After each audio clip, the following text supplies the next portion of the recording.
The red glow. Awakening, under a sky that seemed to hold its breath, the crowd roared in anticipation as the lights dimmed, plunging the grand stage into a sultry, deep red glow. It was as if the very air was charged with electricity, a promise of something extraordinary about to unfold.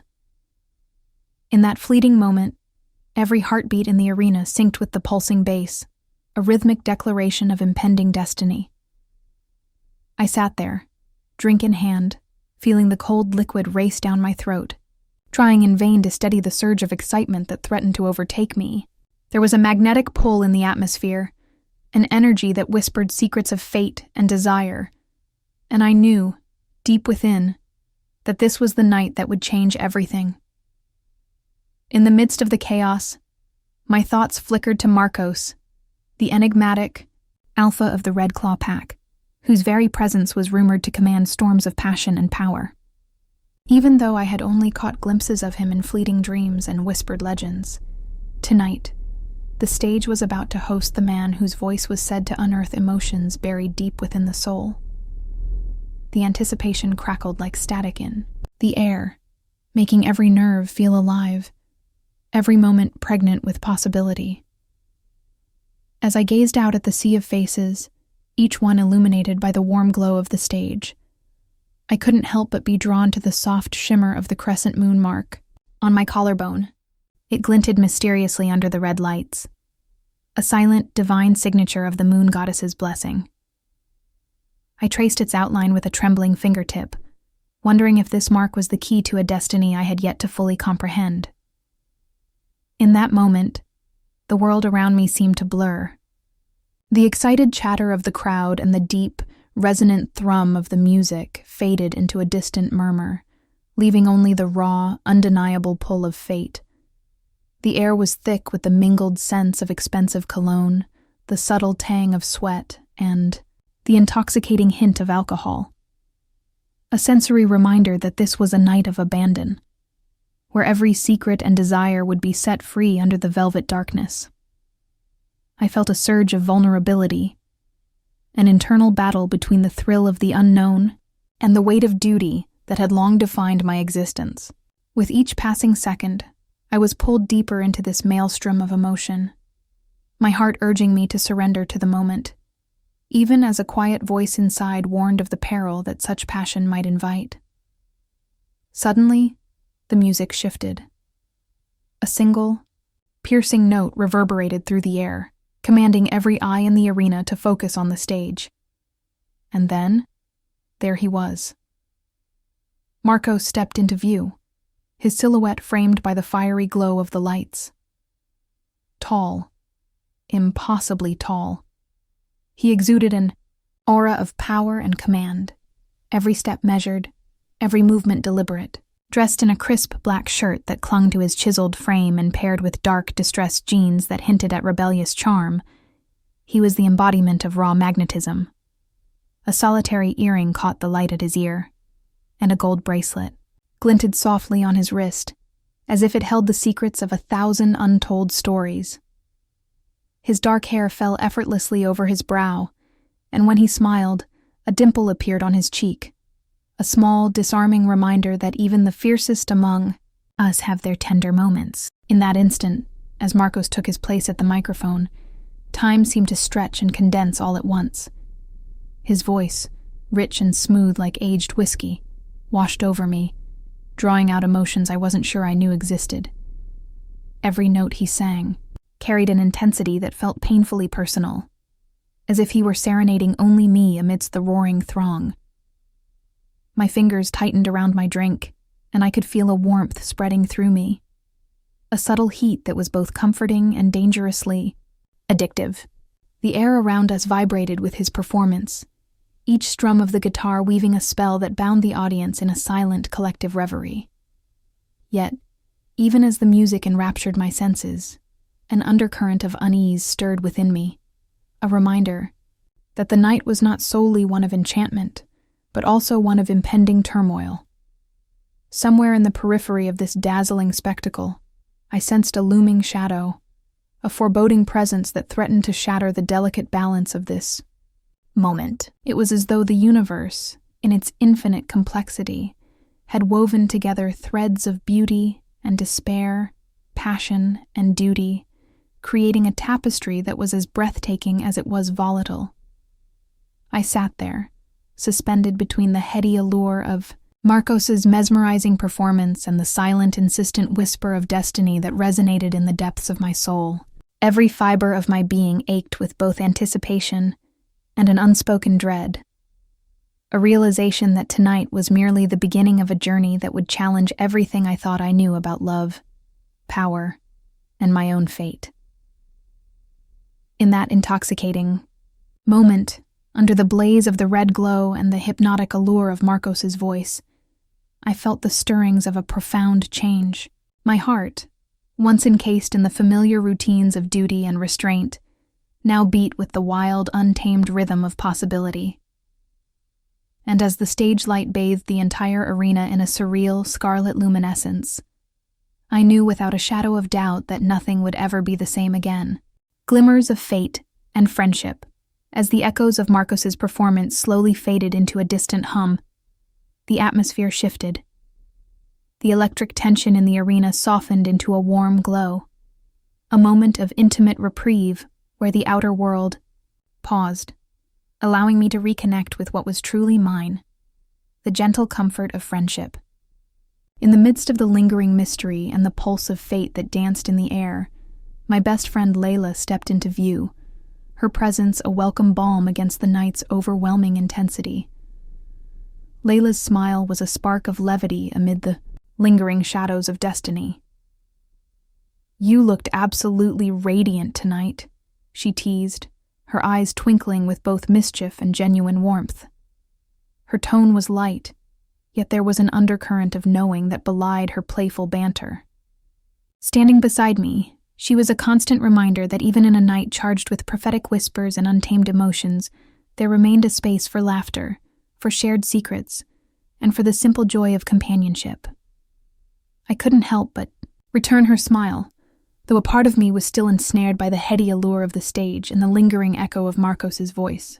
Layla's hand brushed against mine, a tender yet grounding gesture that reminded me of the tangible reality of our bond. "Come on," she urged gently. "Let's step away from the intensity for a moment and just enjoy the night." I found myself nodding, allowing her light-hearted command to ease the storm of thoughts swirling within me. As we walked side by side, the cool night air wrapped around us like a soft blanket, contrasting sharply with the fiery emotions still pulsing inside. Layla's eyes, ever observant, drifted down to the delicate fabric of my knee-length red dress, a dress that clung lovingly to my curves, its texture as soft as whispered secrets. The dress was not merely an article of clothing. It was a part of me, a symbol of the confidence I tried to muster, even when fate seemed too heavy to bear. And then, as if in tandem with our conversation, my fingertips grazed the shimmering crescent moon mark on my collarbone. It glowed subtly under the interplay of red and ambient light, a sacred emblem of the moon goddess's blessing. In that fleeting touch, I felt the weight and wonder of a destiny I had long suspected, but never fully understood. The mark pulsed with a quiet, mysterious light, a constant reminder that the path ahead was woven with both promise and peril. Layla leaned in closer, her voice soft, yet laced with curiosity. "That mark, it's like you carry a piece of the moon with you," she observed, her tone mixing wonder with gentle humor. "I mean, you practically glow with it. It's as if the moon goddess herself whispered secrets into your very skin." Her words, though lighthearted, carried an unspoken acknowledgement of the deep mysteries that clung to us like shadows at dusk. I chuckled lightly, the sound mingling with the distant remnants of the evening symphony. "Maybe she did," I replied, my tone wistful. "Or perhaps it's the weight of my destiny. This strange, tangled fate that keeps me dancing on the edge of something much larger than I ever imagined." My words, though wrapped in a casual cadence, resonated with an underlying sadness, hinting at the battles yet to be fought within my heart. We wandered through the dimly lit corridors of the venue, our steps in sync, as if our souls were quietly conversing in a language older than time. Layla's light chatter filled the spaces between us, infusing the night with a sense of normalcy that was all too rare in moments of overwhelming destiny. Yet even in our gentle exchanges, there was an undeniable tension, a silent promise of challenges looming just beyond the horizon. "You know," Layla remarked thoughtfully, "sometimes the most unexpected moments bring us the clearest truths. Tonight, I saw something in your eyes.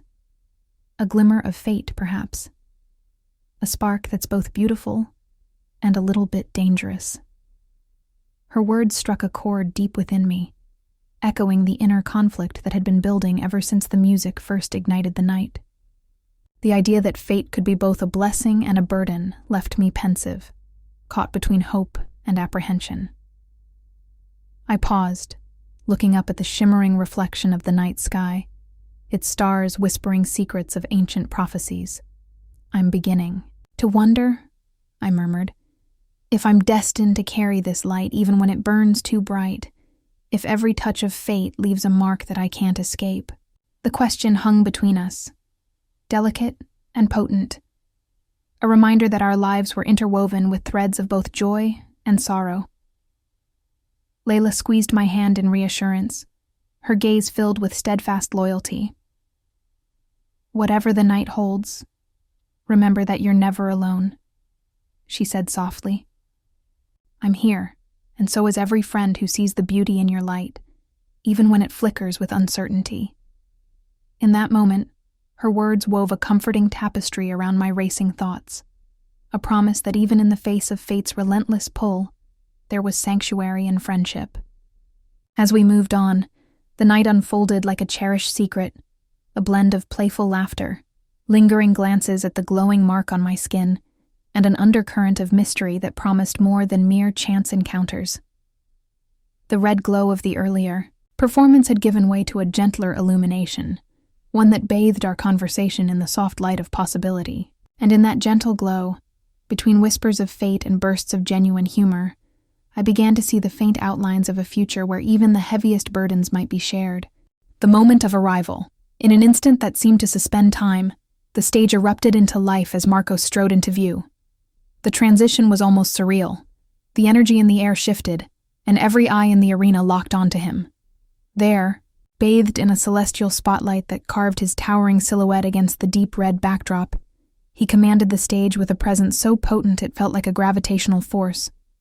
His arrival was not merely an entrance, it was the arrival of destiny itself. I watched, transfixed, as Marcos took his place at the center of the stage. He stood tall and statuesque, his chiseled features set in an expression of quiet intensity. Every inch of him radiated power, the way his crisp black shirt clung to his sculpted physique, the effortless way his dark tousled hair framed piercing, blue eyes that seemed to carry an unspoken promise, and the subtle glimmer of a single earring that caught the light with every movement. In that moment, he wasn't just a performer. He was a force of nature, a living embodiment of the passion and mystery that had drawn me here. The first note of the guitar sliced through the murmuring crowd like a spark, igniting a cascade of sound that swelled in perfect harmony with my heartbeat. As Marcos raised his hand to the microphone, a hush fell over the room. His voice, deep and resonant, emerged like velvet, smooth yet commanding. It wasn't just the sound of his words. It was the promise of a story, a secret language that reached straight into my soul. In those few seconds, as his eyes met mine briefly across the vast expanse of the stage, I felt a magnetic pull that defied explanation, a connection so raw and visceral that it shook me to my very core.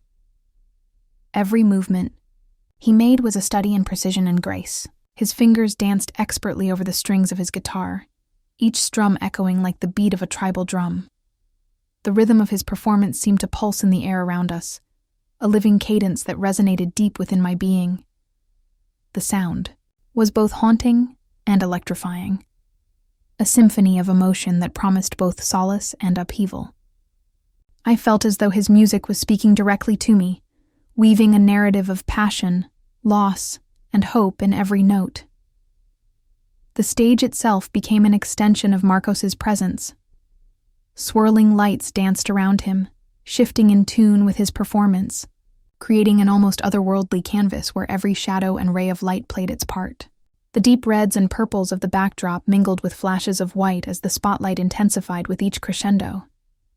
I could almost see the emotion in the colors, the vibrant red speaking of fierce passion, the cool blues hinting at the mystery of the unknown. It was as if the entire scene was alive, breathing in time with his every chord. Internally, I was caught in a tumult of feelings. A part of me was electrified by the sheer force of his presence, while another part whispered, warnings of the dangerous allure of such overwhelming passion. My heart pounded erratically, each beat a reminder that I was teetering on the edge of something life-altering. The brief moment our eyes locked felt both infinite and ephemeral, like a secret shared only between us in a sea of thousands. In that fleeting glance, I sensed not only the power of his performance, but also the promise of a connection that could shatter the confines of everything I had known. As the music swelled, every fiber of my being seemed to vibrate with the collective pulse of the crowd.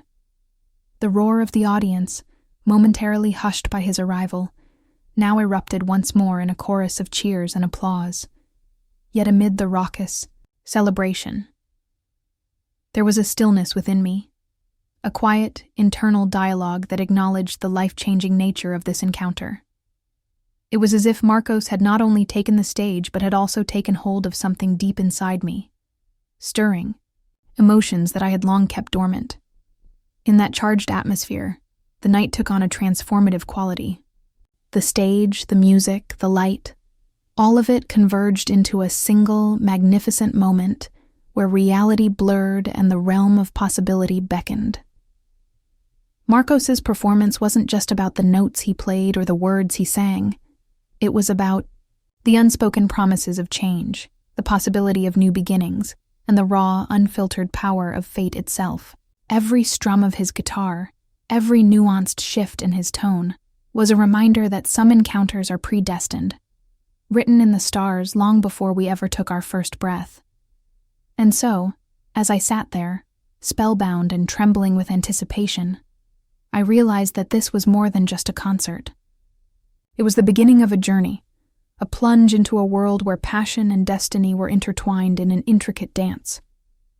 The moment Marcos arrived on that stage was the spark that ignited the flames of an internal revolution, a call to embrace the chaos and beauty of a life lived fully, without reservation. In that incandescent moment, under the mesmerizing glow of the stage lights, everything changed, and the promise of a new chapter beckoned irresistibly. The invasion of reality. Suddenly, the spell shattered. A soldier burst through the crowd, a jarring intrusion that cut the enchantment like a knife. His uniform was torn, his face streaked with blood. Urgency radiated from him, his eyes wild with alarm. He shoved past the entranced audience, his voice hoarse as he cried, "Julian is moving. The exits are sealed." For a heartbeat, silence fell. The lush melody of Marcos's performance, the soaring crescendo of music, and the soft glow of stage lights were obliterated by raw panic. The magical atmosphere splintered into shards of terror and disbelief. The once united audience now appeared, disjointed, a sea of confused, fearful faces struggling to comprehend the abrupt shift. I felt my heart pounding as if trying to escape my chest. My pulse raced. The enchantment that had so completely captivated me was replaced by a cold, biting reality. In that moment, the spellbinding allure of the stage, the seductive rhythm of the music, all vanished. The news was too real, too imminent. Julian, the brutal alpha of the serpent pack, was here, on the move, his shadow stretching long over the night. Every second became a lifeline, every breath a battle between the remnants of desire and the cold weight of duty.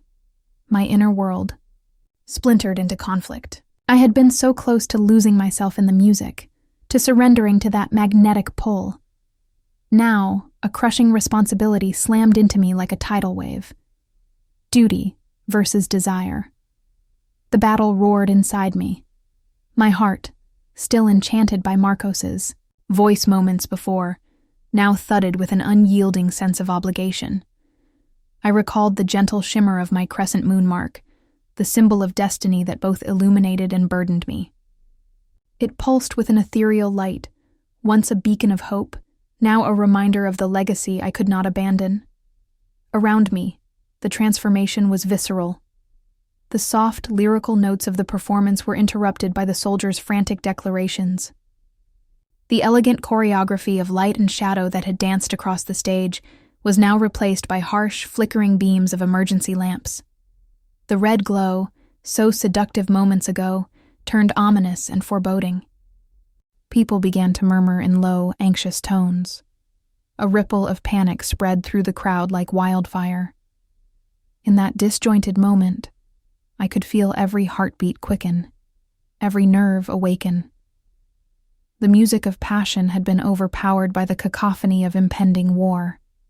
I could almost hear the distant echoes of marching boots, the low rumble of battle drums that had yet to reach our ears. I took a step back, my mind a whirlwind of thought. Every instinct screamed to run, to hide from the dread that was rapidly encroaching.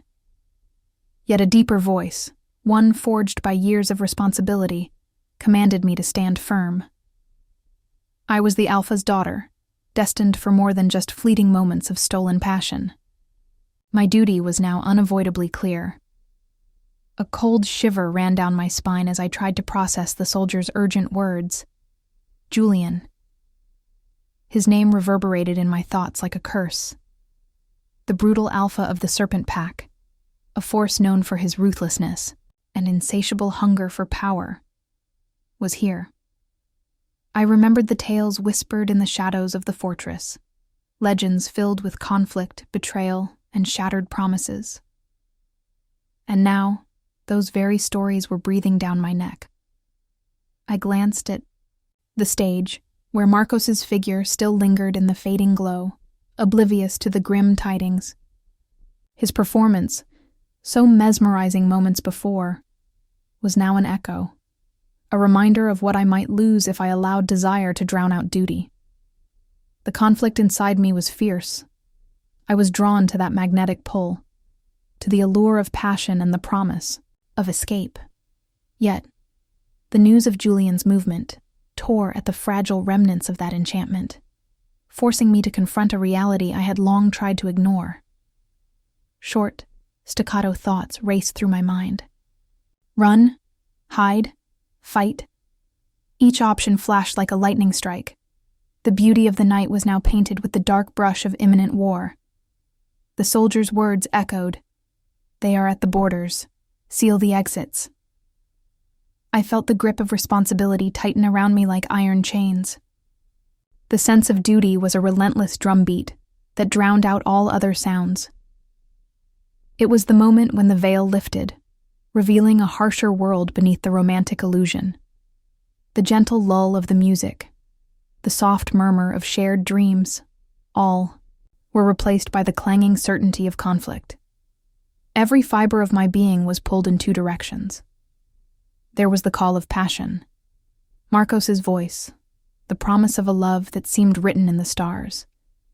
And there was the cold, inescapable reality of leadership and loyalty, the legacy of my family, and the desperate need to protect my people. In that crushing duality, I knew there could be no escape. The night was no longer just a canvas of dreams. It had become a battleground. The sudden intrusion of reality was both a shock and a catalyst. It shattered the spell of the performance, revealing the raw, unfiltered truth beneath the glamorous veneer. I was forced to face the fact that the world was not a place where beauty and passion existed in isolation. Instead, they were woven into a tapestry that was as brutal as it was enchanting. A tapestry of love, war, and unyielding fate. And so, with every beat of my racing heart, I knew what had to be done. The night had changed, and with it, so had... my internal battle was just beginning. A struggle between the irresistible pull of desire and the unbreakable chains of duty. In that turbulent moment, as the soldier's urgent words faded into the background, I braced myself for the coming storm, knowing that the path ahead would test every ounce of my strength, resolve, and the very essence of who I was meant to be. Farewell to Innocence. The magic of the concert dissolved into chaos as I pushed through the dispersing crowd, each step toward the fortress feeling like a step away from a dream. The lingering notes of Marcos's performance faded behind me, replaced by a heavy silence that was soon pierced by the relentless clamor of duty. My heart was still racing from the surreal encounter, yet every fiber of my being now whispered a single, unyielding command: return to reality. As I hurried along the narrow passageway, the once enchanting glow of the stage gave way to the cold, unyielding darkness of the night. The weight of the soldier's warning clung to me like a shroud. With each rapid step, the remnants of that enchanted moment with Marcos seemed to shatter further, like fragments of delicate glass scattered on a hard stone floor. I could feel the pull of duty drawing me inexorably away from the seductive pulse of passion and into the unyielding embrace of responsibility. Before me, the imposing silhouette of the fortress loomed, a stark reminder of the world I had been born into. Its towering walls, cold and unyielding, bore witness to a legacy of war and sacrifice. As I neared the massive iron gates, the rhythmic pounding of war drums grew louder, a steady and ominous heartbeat that resonated through the very air. The sound was both mesmerizing and horrifying, an auditory omen of the impending battle that lay ahead. Stepping into the courtyard, my eyes were immediately drawn to the sight of my parents. Clad in battle armor that glinted with a steely resolve, they stood at the entrance of the fortress like living monuments to duty and sacrifice. My father, Alpha Noah, with his stern gaze softened by a fleeting tenderness, and my mother, Commander Celine, whose eyes shone with the unspoken promise of unwavering support, were already preparing for the conflict that loomed on our borders. Their presence was a bittersweet reminder that the world I had been so entranced by mere moments before was irrevocably intertwined with the harsh demands of leadership and war. I paused for a heartbeat, absorbing the scene. The metallic clatter of armor, the low murmur of anxious commands, and the distant yet persistent beat of the war drums. It was a stark contrast to the earlier symphony of passion, where every note had seemed to sing of love and possibility. Now, every sound was a clarion call to arms, each beat a reminder of the impending clash of fates. The palpable tension in the air was almost suffocating, a physical manifestation of the uncertainty that awaited us. Inside, a deep resignation began to take root. The intoxicating allure of Marcos's presence, the gentle promise of escape whispered in his eyes, all evaporated in the face of my undeniable responsibility. I was being pulled away from that fleeting sanctuary of beauty and desire by a duty that could not be ignored. My footsteps echoed on the cold stone pathway, a rhythmic reminder of the inevitable parting of a world where innocence and enchantment reigned. It was a farewell to the soft allure of the concert, a farewell to the momentary bliss that had wrapped around me like a silken cocoon. Every step felt laden with both sorrow and resolve. The enchanting cadence of music and the seductive pull of a potential love were now distant echoes, faint memories quickly being replaced by the harsh clangor of battle and the unyielding demands of leadership. In my heart, I mourned the loss of that transient innocence, knowing that each moment spent under the spell of enchantment had been a luxury I could no longer afford. The duty to protect my people, the legacy of my ancestors, and the ominous call of war left me with no choice but to abandon that ephemeral world. I turned my eyes upward to the sky, as if searching for a sign from the moon goddess, a final blessing, to carry me through the darkness. The heavens, once a canvas of stars and promises, now offered no solace. They were silent, mirroring the inner void that had begun to form as I reconciled with my fate. The air around me seemed to thicken, heavy with the unspoken words of a destiny that was as cruel as it was inevitable. With every strained breath, I felt the shattering of innocence within me, a quiet, internal sigh for what might have been, and what would never be. The soft hum of Marcos's music, once a sweet balm for my soul, was now replaced by the stern calls of strategy and sacrifice. My mind wrestled with the bittersweet awareness that this departure, this inevitable retreat from a fleeting moment of beauty, was the only path left to honor my legacy. As I stepped through the grand doors of the fortress, the last vestiges of that enchanted evening faded into the darkness behind me. The gentle, seductive notes of a world lost mingled with the harsh, unyielding symphony of war drums and clashing steel. In that moment, with my heart aching and my spirit tempered by duty, I knew that innocence had irrevocably given way to a harsher reality.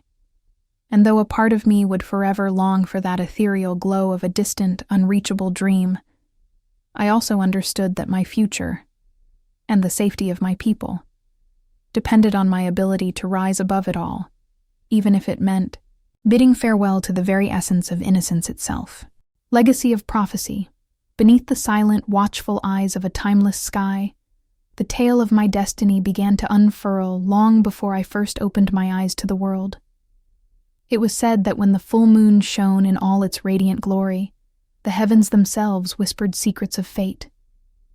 My parents, with hearts full of hope and trepidation, knelt beneath that ethereal light, their voices rising in hushed prayer to the moon goddess. In that sacred moment, the air trembled with ancient promise. The prophecy was delivered softly, yet its echo would reverberate through generations. You will have a daughter, marked by the crescent moon, a harbinger of both power and peril. She shall be the beacon of your legacy and the pivot upon which fate turns. My birth was nothing short of miraculous. In the dim glow of candlelight, a perfect silver crescent appeared on my tiny collarbone, a radiant emblem that would forever bind me to the celestial forces. As the warriors in our camp knelt in awe, I was cradled by destiny itself, my first cries mingling with the soft murmur of reverence and the distant howls of wolves. That luminous mark was both a blessing and a burden, a constant reminder of the weight of a future already written in the stars. Growing up, I was enveloped by expectations that were as heavy as they were unyielding. Every whispered conversation in the hushed corridors of our fortress, every stern glance from the elders, bore the unmistakable imprint of that prophecy. I was not merely a child. I was a living testament to the ancient vows and age-old promises, made under the watchful gaze of the moon goddess.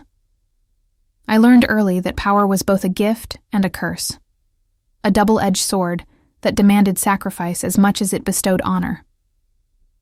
My childhood was a delicate balance of enchantment and torment.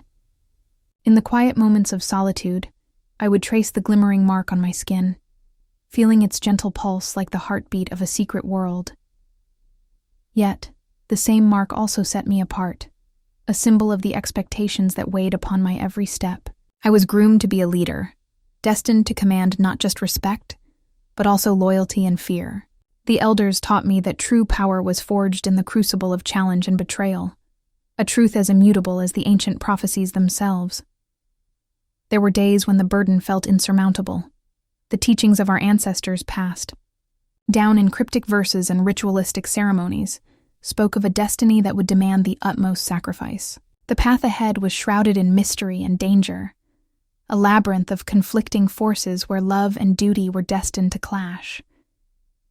In every tender moment of childhood laughter, every soft word of encouragement from my parents, there lay an undercurrent of solemn expectation. I was to be the undefeated warrior, the alpha destined to rule with wisdom and strength. Yet my heart longed for a simpler truth, for moments of genuine, unburdened love. I remember the nights spent under the vast tapestry of the star-strewn sky, when the only sound was the distant whisper of the wind and the solemn chant of ancient incantations. In those quiet hours, the moon goddess seemed to speak directly to me through the shimmering light, reminding me that every joy was entwined with sorrow, every victory with sacrifice, the duality of my existence, a promise of love interlaced with the unyielding demands of duty, haunted my dreams and colored my waking thoughts. There was a delicate dance between the desire to embrace passion and the inevitability of responsibility, a dance that would shape every choice I made in the years to come. As I grew older, the legacy of the prophecy became an inescapable part of my identity. I was no longer just a child blessed by fate. I was a symbol of the strength and resilience of my people. The elders' voices, steeped in ancient wisdom, echoed in the halls of the fortress, a constant reminder that my life was interwoven with the destiny of our entire pack. I was expected to lead, to protect, and to endure the hardships of a life, marked by both glory and grief. Yet, amidst the stern lessons and the rigorous demands of leadership, there were fleeting moments of tender beauty, a rare smile from a trusted mentor, a whispered word of encouragement in the dead of night, the gentle caress of the moonlight on my skin. These moments, though transient, served as fragile beacons of hope. They were a reminder that even in a life burdened by prophecy, there remained a space for love, real, unadulterated, and fiercely defiant against the inexorable pull of destiny.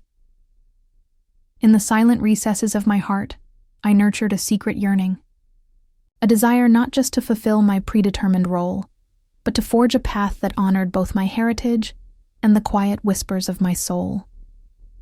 The legacy of prophecy was a tapestry of triumph and sorrow, a story of unyielding power entwined with the delicate threads of hope and vulnerability. And as I moved forward, every step was measured, every decision weighted with the knowledge that my future, and that of my people, depended on the choices I made in this relentless interplay of love and duty. This legacy, written in the ancient language of the stars, would shape not only my destiny, but also the fate of all who believed in the promise of the moon goddess. It was a destiny steeped in mystery, a fate that beckoned with the promise of power and the peril of sacrifice, a legacy that, even now, continues to pulse beneath my skin, a constant reminder of the eternal dance between light and darkness. The battlefield of hearts. The sky above had darkened to a stormy gray, as if mourning the fate that was about to unfold. In the distance, the silhouettes of Julian's forces loomed like menacing shadows, a relentless tide of armor and fury advancing over the scarred earth. The air trembled with the raw tension of an impending clash, a battle not only of steel and blood, but of hearts and destinies. I stood at the forefront, my breath shallow, and my mind a tumult of conflicting emotions. Around me, the cacophony of war erupted with a savage intensity, the clash of swords against shields, the guttural roars of warriors locked in combat, and the thunderous beat of war drums echoing through the valley. Yet amid this symphony of chaos, there was a singular, unyielding quiet within me, a solemn vow that had taken root in the depths of my soul. Every inch of my being felt the weight of my duty, the legacy of prophecy, the sacrifices of those who had come before me, and the promise of a future forged in the fires of resolve. These converged within me as I prepared to lead. I closed my eyes for a moment, letting the whirlwind of battle around me fade into a distant murmur. In that fragile silence, my heart spoke in a language older than words, a whisper of determination, a promise that I would not falter, even as my inner turmoil raged like a storm against the fragile shores of my resolve. I opened my eyes to behold the battlefield in all its brutal splendor. The chaos was both a physical reality and a mirror of the battle raging inside me. The clashing of metal, the cries of warriors, and the acrid scent of smoke and blood wove together into a tapestry of conflict. Each strike of the sword was like a heartbeat, each fallen enemy a painful reminder of the cost of power. And yet, amid the roar of battle, my spirit remained resolute. Each step forward was a defiant act against the darkness threatening to engulf us all. It was then that I saw him, Julian, the brutal alpha of the Serpent Pack, cutting a figure against the backdrop of carnage. His presence was as stark as the winter wind, a cold, calculated force that stood in sharp contrast to the fire of passion and duty burning within me. As if guided by fate, our eyes met briefly across the chaos, a silent collision of two wills, locked in an unspoken challenge. His gaze was piercing, heavy with both accusation and the weight of personal vendettas that went far deeper than mere politics. In that moment, the battlefield ceased to be just a field of war. It became the arena of our hearts, where love, duty, and betrayal were pitted against each other. The clash of our forces around us formed an ominous backdrop to this personal confrontation. Every breath I took felt laden with the power of 1,000 battles. I could hear the rhythmic pounding of my heart, each beat a desperate drumroll to the unfolding conflict. My thoughts swirled in a turbulent storm, memories of tender moments, now shattered by the harshness of reality, dreams of passion intertwined with the bitter taste of duty. It was as if the very earth beneath my feet was splitting open, revealing the dual nature of my existence. A warrior, forged in the crucible of war, yet a soul yearning for the soft caress of love. In that heated moment, Julian stepped closer, his features illuminated by the flickering light of the battlefield. His voice, low and measured, broke through the clamor like a knife slicing through silk. "Cleodora," he said, his tone laced, with an unsettling blend of authority and something rawly personal. "You stand here, torn between the call of your heart and the weight of your legacy. Do you truly believe that your people will follow a leader who hesitates at the edge of passion?" His words struck me with the force of a tempest, a challenge not only to my authority but to the very core of my being. I raised my chin, meeting his gaze with a defiant spark that belied the turmoil inside. "I do," I replied, my voice steady, despite the maelstrom raging within. "I will lead them, even if it means forsaking the fleeting allure of desire. My duty is to my people, and my heart, however burdened it may be, will not waver in the face of treachery." My words echoed across the battlefield, carried away by the wind as if to declare that love and duty were not mutually exclusive, but were two sides of the same coin, both essential to our survival. Around us, the battle raged on, a swirling maelstrom of steel and shouts of hope and despair. Each swing of a sword, each cry of anguish, was a testament to the harsh reality of our world.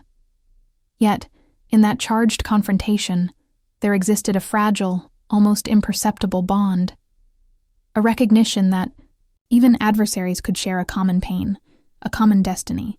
Julian's eyes, hardened by years of conquest, now flickered with a hint of regret, a momentary lapse that spoke of deeper conflicts buried beneath layers of ambition and pride. In that instant, the battlefield transformed into a stage for a drama far greater than the clash of armies, a drama where the very fate of our souls hung in the balance. My internal struggle, the constant tug-of-war between the desire for something more and the inexorable call of duty, was mirrored in the physical confrontation with Julian. It was a battle of hearts and minds, a contest where every word, every gesture, carried the weight of ancient prophecies and unspoken promises. As the chaos of war swirled around us, I knew that this encounter was only the beginning. Julian's presence was a harbinger of further conflict, a reminder that the path of destiny was strewn with challenges that would test every ounce of our strength. And so, with a solemn vow etched in the depths of my heart, I braced myself for the trials ahead, knowing that the battlefield of hearts was as treacherous as any field of war, and that the fate of my people, and of my own soul, depended on the choices I would make in the moments to come. a clash of will and words. In the midst of the clamor and chaos, the tension between us snapped like a taut wire. Julian's presence, once a distant shadow among the masses, now loomed close, a constant oppressive force. His eyes, dark and unyielding, bore into mine as he stepped forward with deliberate menace. The air seemed to shudder with the sound of our collision of wills, even before a single word was spoken. Cleodora. Julian's voice sliced through the tumult, crisp and cold. Do you honestly think your wavering heart can lead this pack? His words were sharp, laced with disdain and the heavy weight of betrayal. They struck me like a blow, each syllable a challenge to my very essence. I squared my shoulders, my voice rising in defiance. My heart may be fierce, but it is mine, and it is true. I will not be swayed by your empty threats or your twisted claims.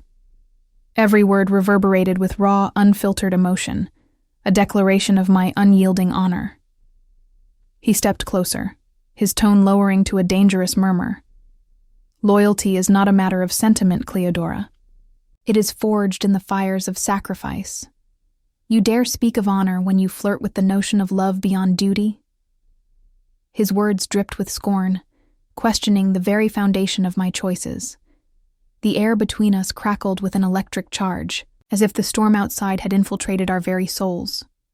For a long, charged moment, silence reigned, heavy and oppressive. I could feel my heart pounding in my ears as I met his gaze, the reflection of my own fierce defiance burning back at him. I have known sacrifice, I shot back, voice low but unwavering, and I have felt betrayal. But I will not let your cruelty define me. I stand for what is right. Loyalty, yes, but not at the cost of my own dignity. Julian's eyes narrowed, and his jaw tightened imperceptibly. Dignity? He echoed, almost mockingly. You speak of it as if it were a shield, but you have let your emotions blind you. You are weak, Cleodora. Your heart is not fit to rule. His voice was a controlled fury, each word measured yet cutting deep, a relentless barrage meant to undermine my every conviction. The air around us seemed to vibrate with the intensity of our duel, a clash of voices, wills, and the stark realities of power. I took a deep, steadying breath and met his relentless gaze. I will not be your puppet, I declared, my voice trembling with both anger and resolve. I will not be controlled by your twisted version of loyalty. My people, my legacy, they deserve a leader who fights for truth, not one who manipulates with fear. Every word I spoke was a step further from the person I had once been, the frightened girl who had quietly borne the weight of destiny. Now, in this heated confrontation, a transformation took place. The hurt, the betrayal, and the suppressed anger coalesced into a blazing fire of determination. I was done with meek acquiescence. I would no longer hide behind the guise of duty when it meant sacrificing the very core of who I was.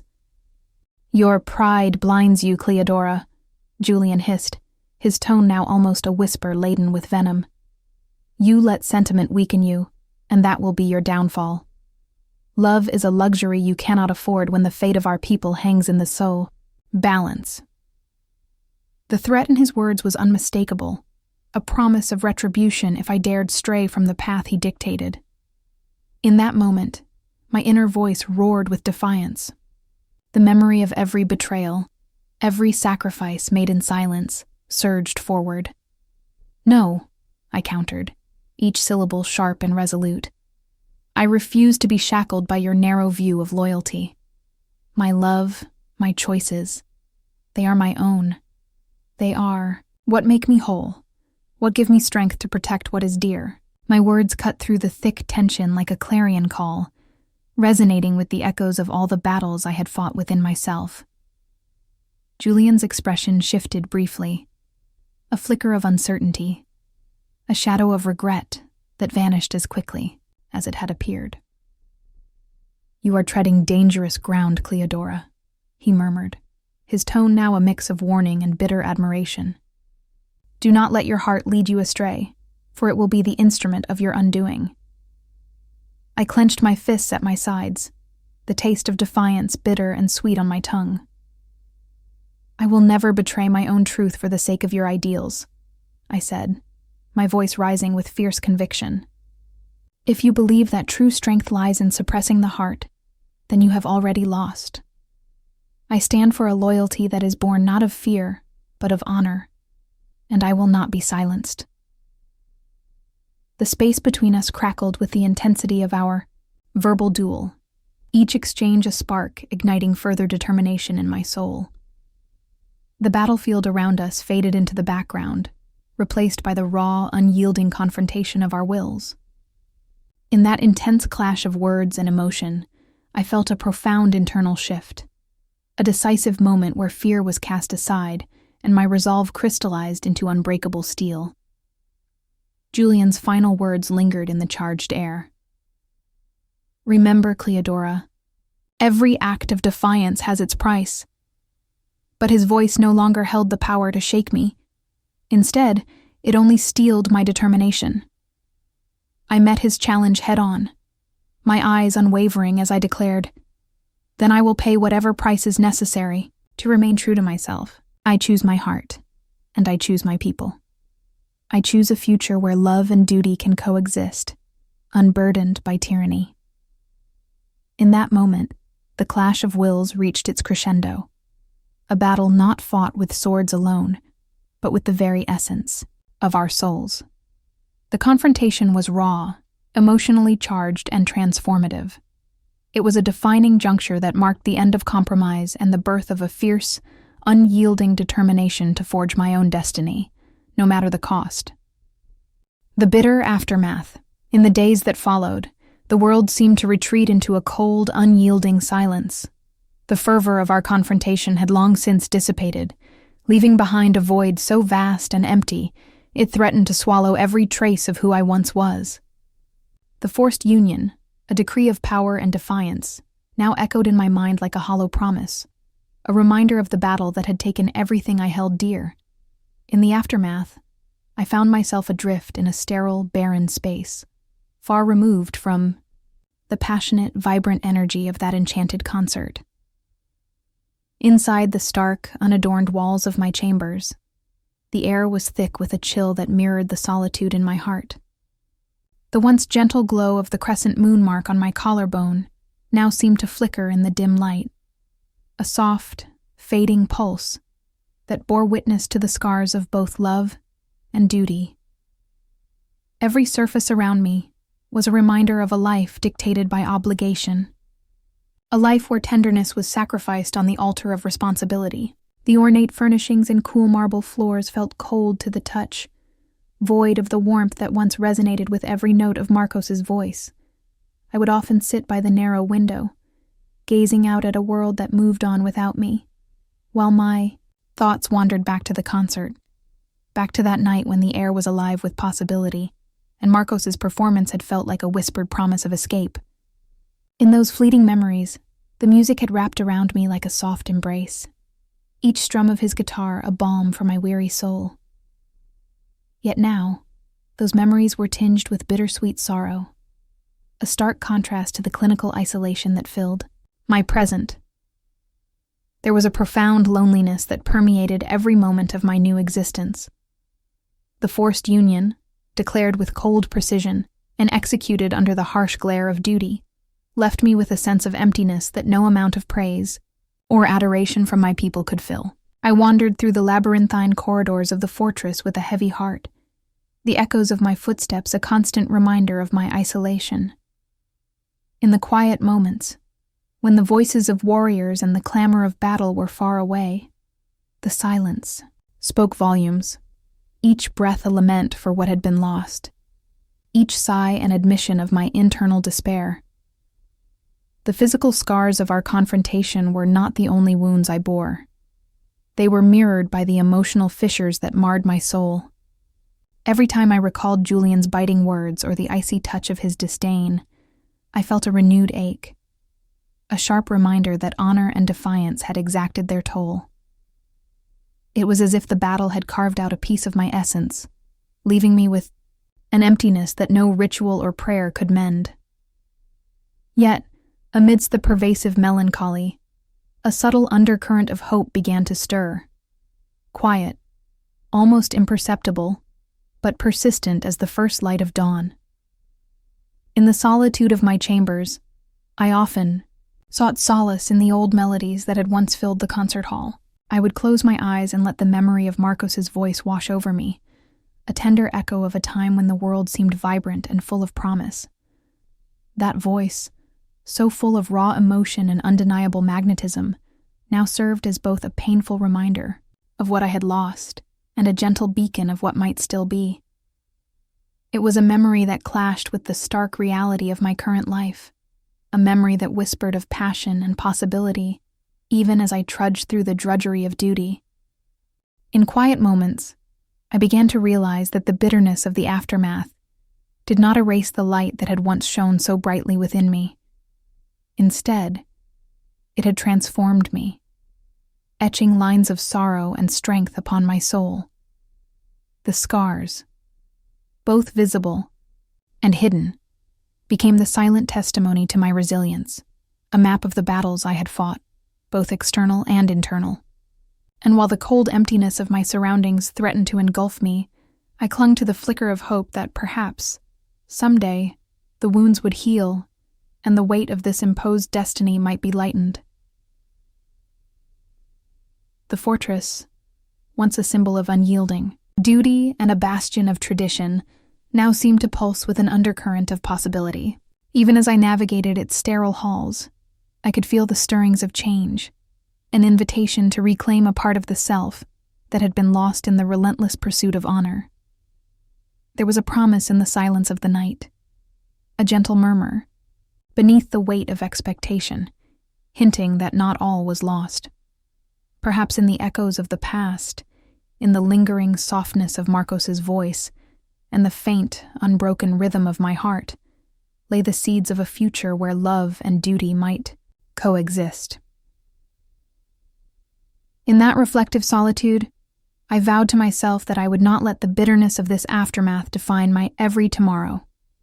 I would carry my scars as marks of survival, as emblems of a journey that was far from over. And while the forced union had cast a long, dark shadow over my world, I knew deep within that even the darkest night could yield to the promise of a new dawn. With each slow, measured breath, I resolved to seek that elusive balance, to honor the legacy of duty while nurturing the tender, stubborn flame of hope that still flickered within me. Haunted by the past, night after night, the echoes of Marcos's voice haunted me like an elusive melody that refused to fade. In the silent hours, when the fortress slumbered under a shroud of pre-dawn gloom, I found myself adrift in a sea of memories, a quiet, relentless recall of what once was. The songs that had once given me solace now played back in my mind, their notes tender yet piercing, stirring a longing that was both sweet and agonizing. I lay awake in the cold stillness of my chamber, the moonlight filtering through narrow windows, casting elongated shadows across the floor. Each night, sleep eluded me as my thoughts wandered back to that enchanted concert, the moment when Marcos's voice had wrapped around me like a warm embrace, when every chord had whispered of freedom and possibility. Now, those same melodies felt like bittersweet ghosts, reminders of a time when my heart dared to dream beyond the relentless weight of duty. The routine of my days had grown into an endless, monotonous cycle.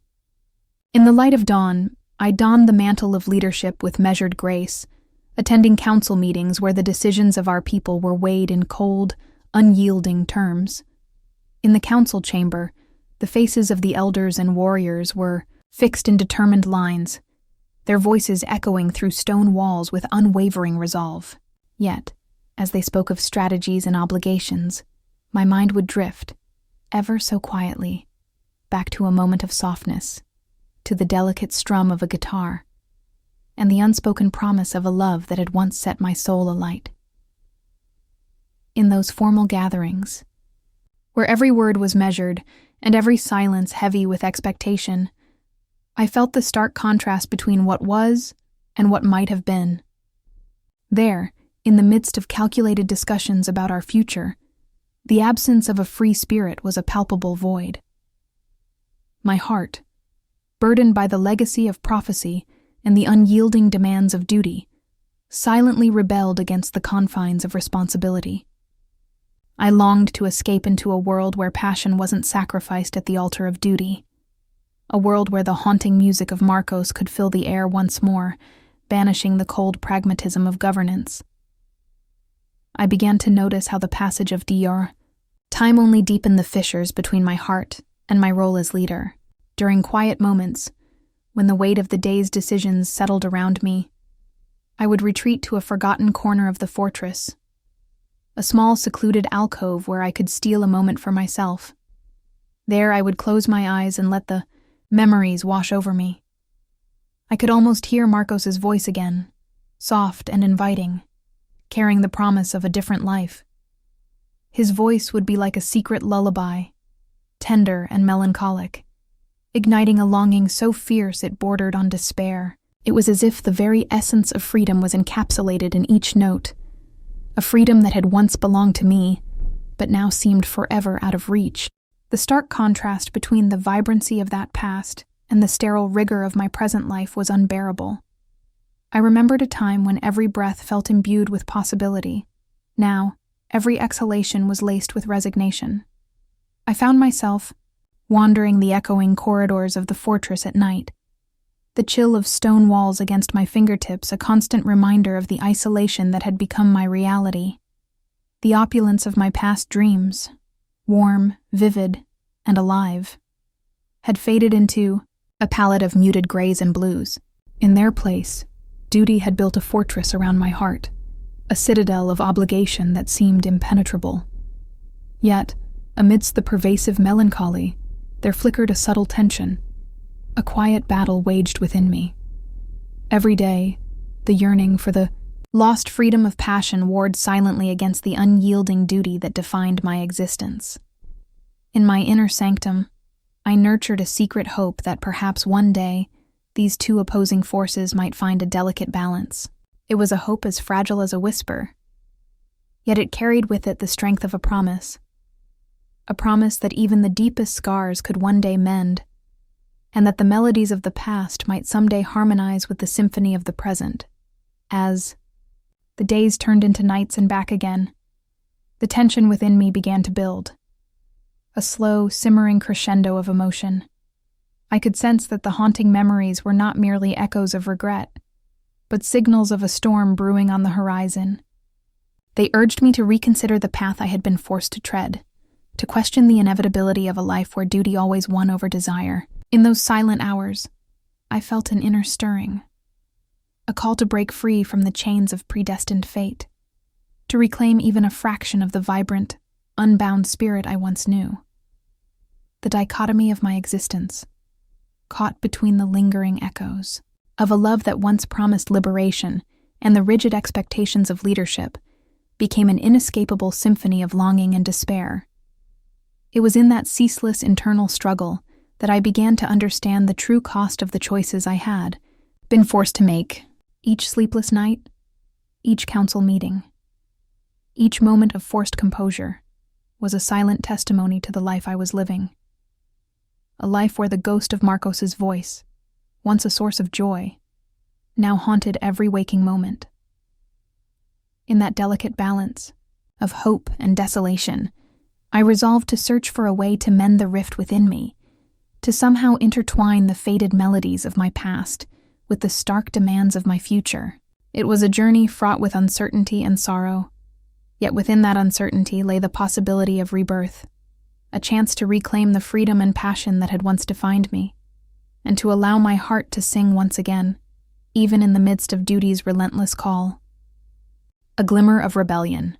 The halls of the fortress had grown silent, but deep within me, a subtle spark of rebellion began to glow. It was during one of those long, restless nights that I received an unexpected message, a delicate yet electrifying invitation from Marcos himself. The invitation, written in his familiar, smooth hand, summoned me to a secret concert at the Central Mall. The words on the page were few, but their meaning resonated like a forbidden melody. Come see me. Let's share a moment of truth.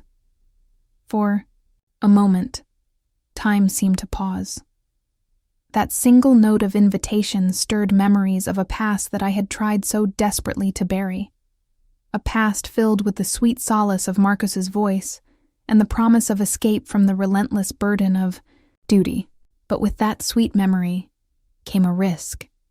The risk of reigniting a flame I had long since smothered under the weight of responsibility. My heart now teetered on the brink of two worlds: the comforting familiarity of cold duty and the dangerous allure of passion that had once set my soul ablaze. I wrestled with the invitation in the quiet solitude of my chamber. Every time I closed my eyes, I saw Marcos on stage, his presence so magnetic that it seemed to pull the very air around him into a passionate dance.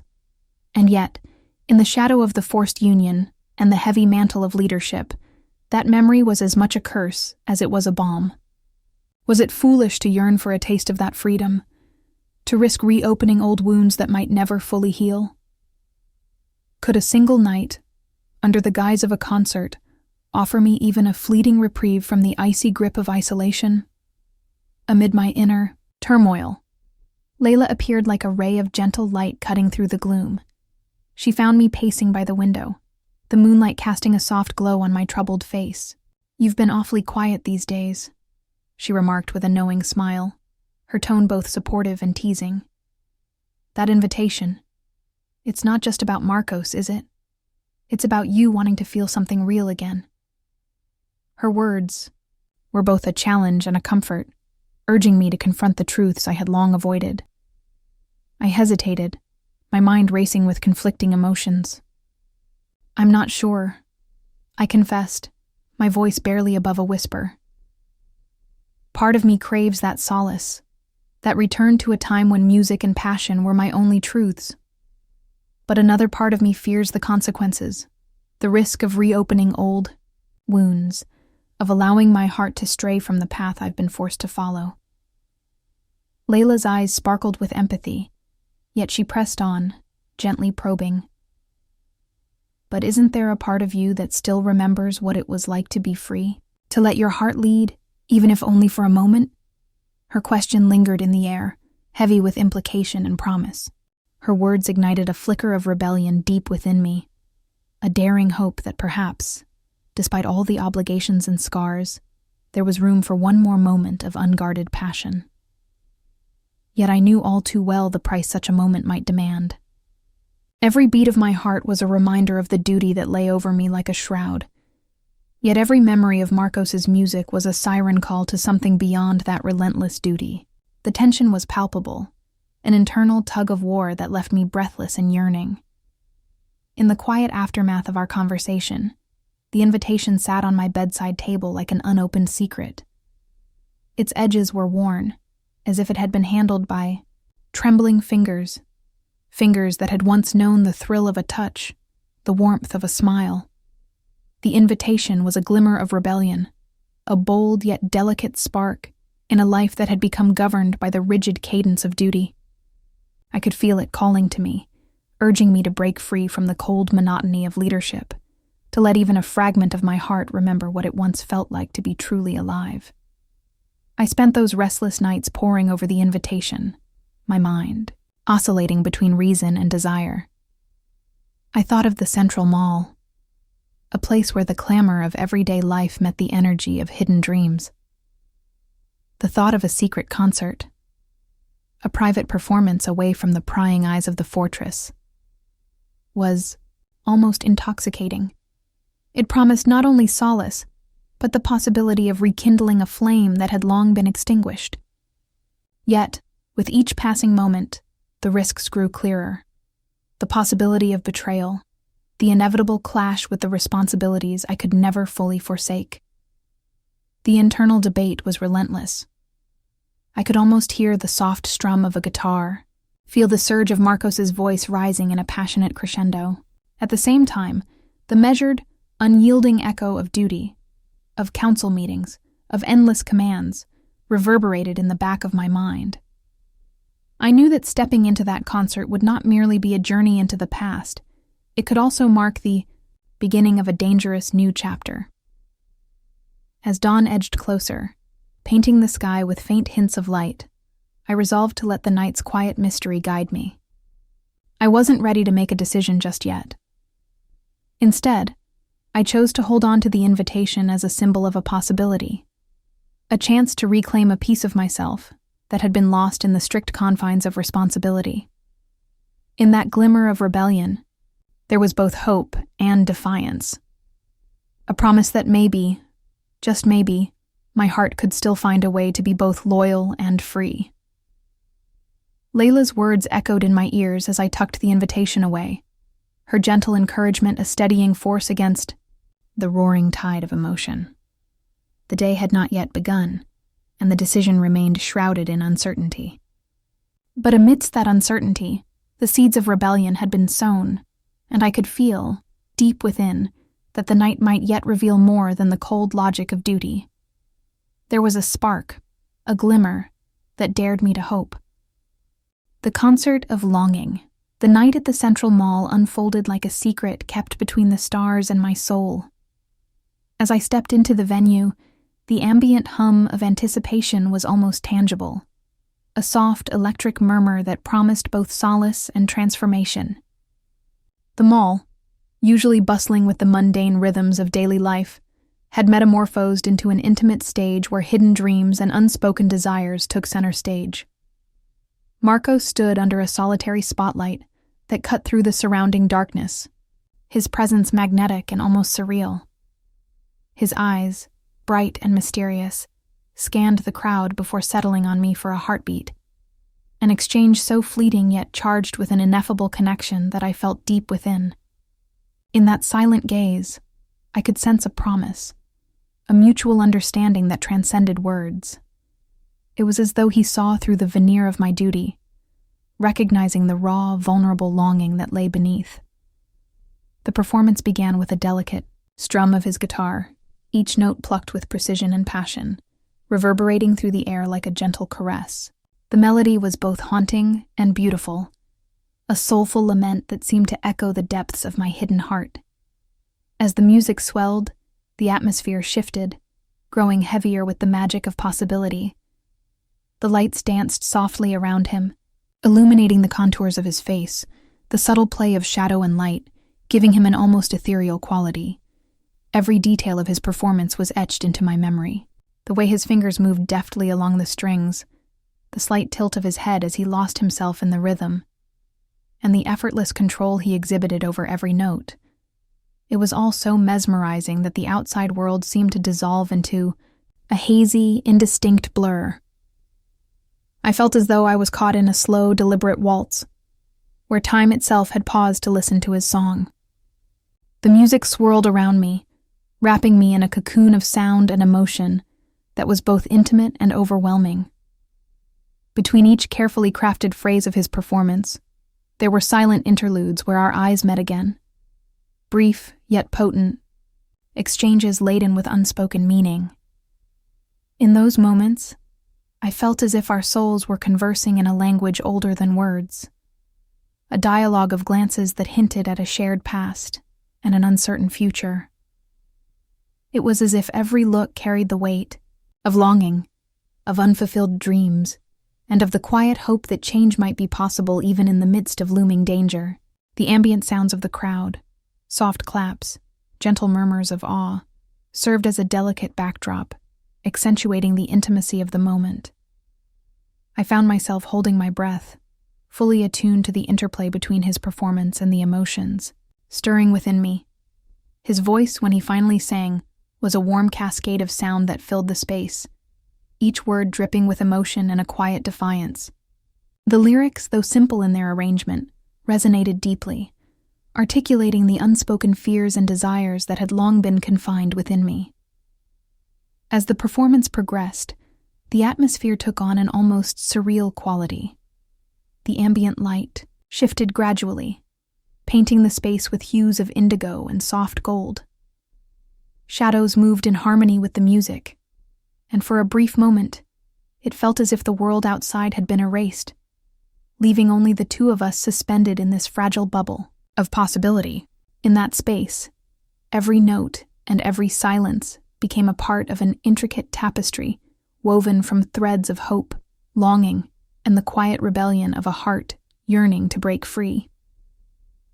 There was an undeniable chemistry between us, a magnetic pull that seemed to blur the boundaries of the stage and my own guarded existence. Every glance, every subtle movement, spoke of a shared vulnerability, a recognition of a kindred spirit in the midst of a world that often demanded cold duty over tender emotion. I could feel the stirrings of a change that was both beautiful and dangerous, a rebellion against the confines of the life I was forced to lead. Yet, amid this tender intimacy, an undercurrent of caution remained. The promise of transformation was always tinged with the awareness that such moments came with risks.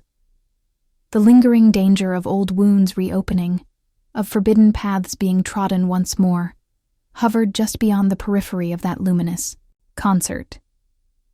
It was a bittersweet symphony, one that made my heart both ache and flutter with anticipation. As the final chords of his song faded into a lingering silence, the audience erupted into a subdued, heartfelt applause, a moment of shared acknowledgement that what had transpired was something rare, something worth cherishing in the depths of memory. Standing there, bathed in the soft afterglow of the performance, I felt a stirring deep within, a glimmer of hope, a seed of rebellion against the constraints that had long dictated my life. In that suspended moment of vulnerability and strength, I realized that the night had offered more than just a temporary escape. It had rekindled a desire to reclaim a piece of myself that had been buried under the weight of duty. A desire that whispered of a future where passion and responsibility might coexist, even if only for a fleeting moment. And though the road ahead was uncertain, that shared, silent promise between Marcos and me glowed like a beacon in the darkness, urging me to dare to believe in the possibility of change. Backstage encounters and unspoken promises. After the concert, as the last echoes of Marcos's performance still lingered in the charged air, I found myself drawn backstage, a realm that felt both secretive and sacred. The corridor beyond, the stage was dimly lit, its shadows soft and inviting, as if guarding whispered secrets meant only for those brave enough to venture there. I moved slowly, heart pounding with anticipation, every step a prelude to what I hoped would be an encounter that might change the course of my life. There, in the quiet hush of the backstage area, I saw him waiting. Marco stood near a stack of forgotten props, his silhouette bathed in the gentle glow of a single overhead light. He looked different, away from the glare of the stage, more approachable, yet still carrying that magnetic intensity that had captivated me all evening. Our eyes met instantly, and in that moment, the world around us seemed to fall away. His gaze was steady, filled with a warmth that contradicted the steely determination I had come to know from afar. I sensed there was more beneath his composed exterior, a tenderness perhaps waiting to be uncovered. "Cleodora," he whispered, his voice low and intimate, as if he were speaking directly to my heart rather than my ears. The sound of his name sent shivers down my spine, and I felt an electric current pass between us. In his eyes, I saw a reflection of my own yearning, a desire not just for escape, but for a truth that transcended the boundaries of duty and fate. His words, barely audible in the quiet space, were imbued with promise.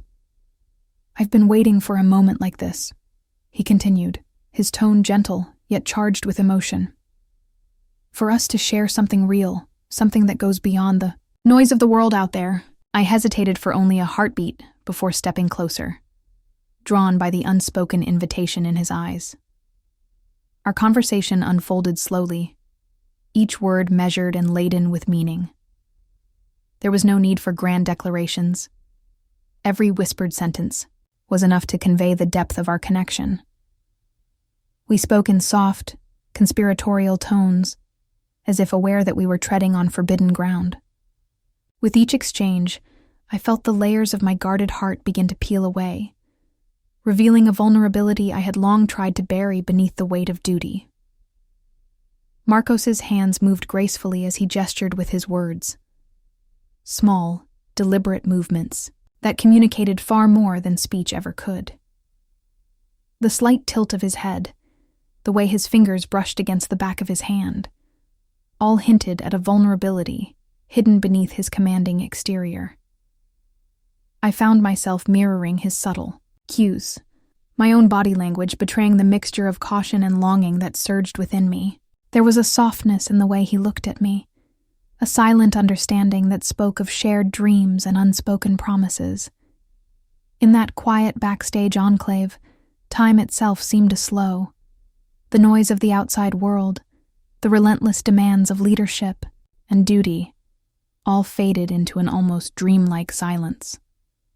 Here, in this brief interlude away from the harsh realities of our lives, our conversation became a tapestry woven with threads of hope and possibility. Marcos spoke of memories, of music that once healed wounds, of nights spent under the stars when the world felt full of endless potential. His voice carried a subtle melancholy, a reminder that even in moments of tenderness, the past had left its indelible mark on him. I listened intently, feeling each word resonate with the parts of me that yearned for the freedom of forgotten days. I dared to reveal a fragment of my own story, of the weight I carried, of the isolation that came with leadership, and of the lingering memory of a life where love was not a luxury but a right. There was a quiet strength in sharing these truths, a sense that by exposing our vulnerabilities, we might find solace in the common ground between us. As our conversation deepened, the air between us seemed to pulse with a promise, one that was both tender and mysterious. We spoke of possibilities without laying bare every secret, each sentence a careful dance between revelation and restraint. There was an unspoken agreement that our encounter was a spark, a small light that might one day ignite into something far greater if nurtured carefully. Yet, we both knew that the path ahead was fraught with risks, and the delicate nature of our connection demanded that we tread lightly, preserving its magic even as we dared to dream. In the final moments of our encounter, as the soft glow of the backstage light began to wane, Marcos reached out and gently touched my hand. His fingers lingered on mine, a silent promise that this was not the end but a beginning. "I promise," he murmured, his voice a soothing balm against the tumult outside. "This is only the start of something real, something that might change us both." His words, simple yet profound, left me with a sense of anticipation that mingled with the bittersweet reality of our worlds. I found myself standing there, caught in a delicate balance of emotion and expectation, knowing that what we had shared was fragile yet powerful. As the door to the backstage area opened, signaling the inevitable return to our separate paths, I clutched his parting promise like a lifeline. The future of our connection remained shrouded in mystery, a tender secret waiting to unfold. And, in that suspended moment, with every whispered word and lingering glance, I knew that the spark of rebellion and longing we had kindled would continue to burn, guiding us through the darkness toward a tomorrow filled with both uncertainty and hope, the crossroads of duty and desire. Returning to the fortress felt like stepping into a cold, unyielding reality, a stark contrast to the warmth of that clandestine backstage encounter. The heavy, ancient walls of our stronghold loomed around, me, echoing with the silent weight of responsibility. Every stone and corridor reminded me of my duty, a duty to lead, to protect, to honor a legacy written in blood and sacrifice. And yet, as I walked those familiar halls, the vibrant memory of Marcos's gentle touch and the whispered promises we shared clung to me like a forbidden melody. In the echoing solitude of my private chamber, I sat alone with my thoughts, trying desperately to reconcile the conflicting worlds within me. Outside, The fortress thrummed with the steady rhythm of life and obligation, the murmur of council meetings, the clatter of armored footsteps, and the relentless demands of leadership. But here, in the quiet darkness, my heart rebelled against the cold precision of duty. I could still feel the electric surge of passion from that night, the memory of a gaze that had promised a future filled with possibilities. However uncertain they might be, every moment inside these walls was a reminder of the isolation that accompanied leadership. I was expected to be unyielding, resolute, and above all, detached, a figure of authority devoid of personal longing. Yet, the ghost of Marcos's performance and our whispered conversation played over and over in my mind, a soft refrain that both comforted and tormented me. How could I continue to be the stoic leader my people demanded when every beat of my heart cried out for the freedom of passion? As I stood by the window, watching the twilight blend into the inky darkness of night, I found myself asking endless rhetorical questions. Must I choose between duty and desire? Is it possible for the demands of leadership to coexist with the yearning of a restless heart? Each question echoed in the silence, unanswered, as if the universe itself conspired to keep me locked in this painful limbo. The memory of Marcos's voice, a melody that had once stirred my soul, was now a constant presence, a reminder that love, in all its tumult and beauty, might still be within reach. Yet, at what cost? The corridors of the fortress felt like a labyrinth, each turn a reminder of the sacrifices I had made. In the formal meetings, the strategy, the precise, methodical words of our elders, there was no room for the tender musings of a heart divided. Every command, every decision, weighed heavily upon me, a constant pressure that threatened to crush the fragile hope ignited by that one shared, intimate moment with Marcos.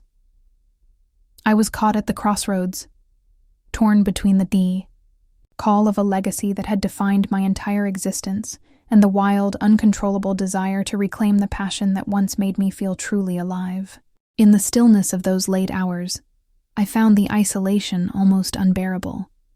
The fortress, with its stone walls and unyielding traditions, offered no solace for a soul aching with forbidden dreams.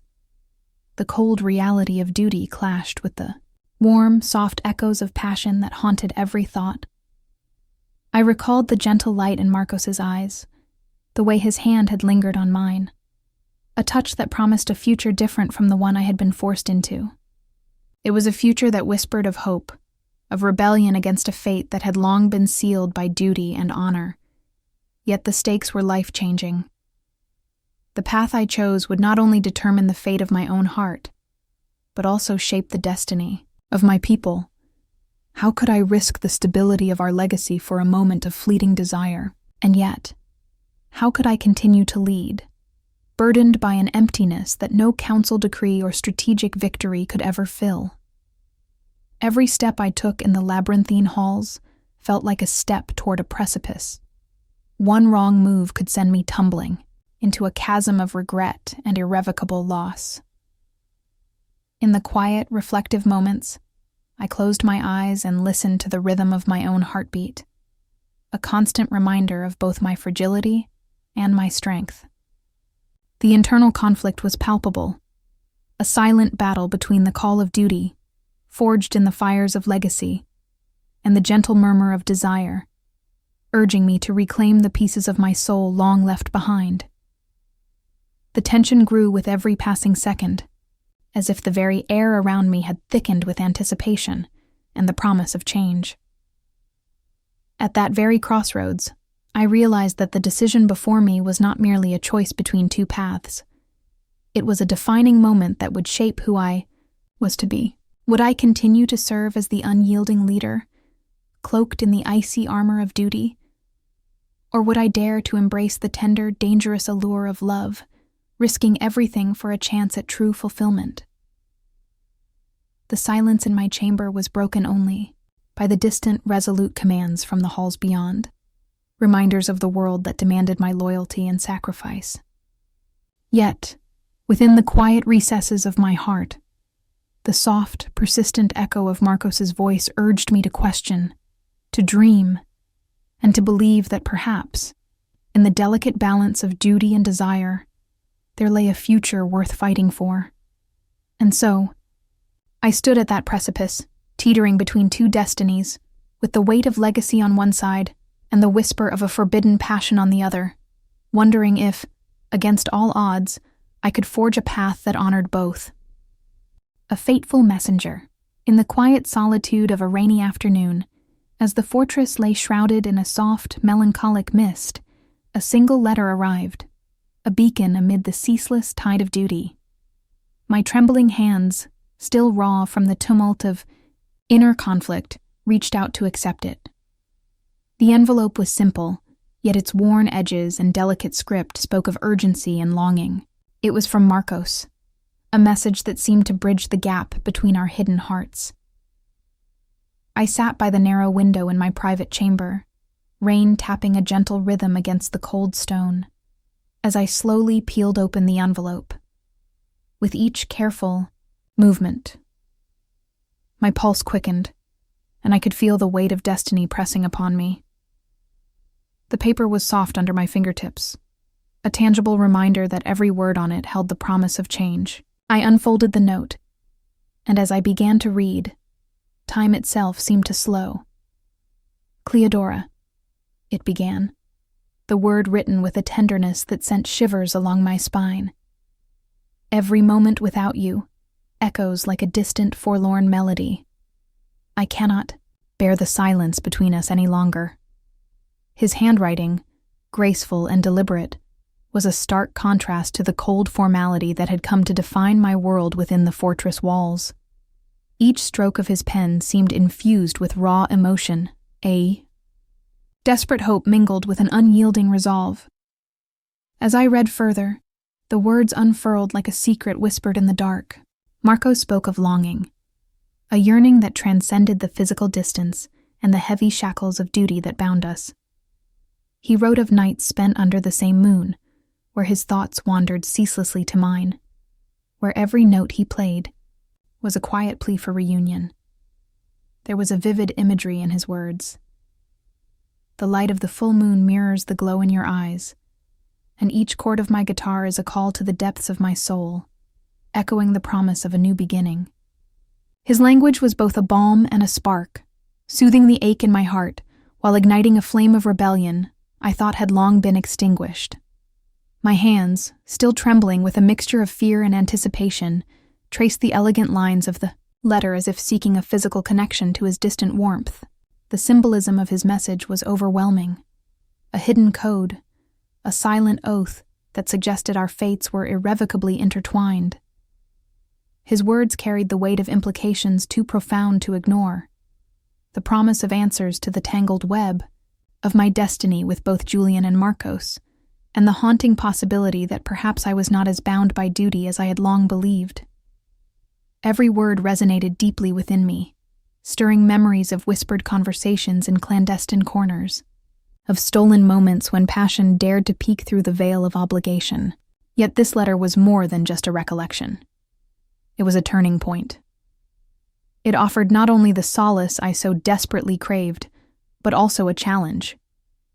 To confront the fractures within me, to seek the truth behind the intricate tapestry of loyalty, love, and betrayal that defined my existence. I paused, the letter clutched tightly in my hands, as a storm of emotions swirled in the silence of my chamber. The soft patter of rain, the muted murmur of distant voices beyond the fortress walls, and the faint, persistent hum of my own heartbeat, all seemed to conspire in this singular moment. I found myself questioning everything I had known. Could I dare to pursue the unknown? Was it possible to balance the cold, unyielding call of duty with the irresistible lure of a love that promised freedom? The implications of Marcos's message were profound, almost overwhelming. It spoke of a future where the constraints of the past could be shattered, a future where the ghosts of my lost innocence might finally be exorcised by the warmth of rediscovered passion. Yet, there was a cost to such a choice. a price that I would have to pay if I were to follow the path hinted at in his tender words.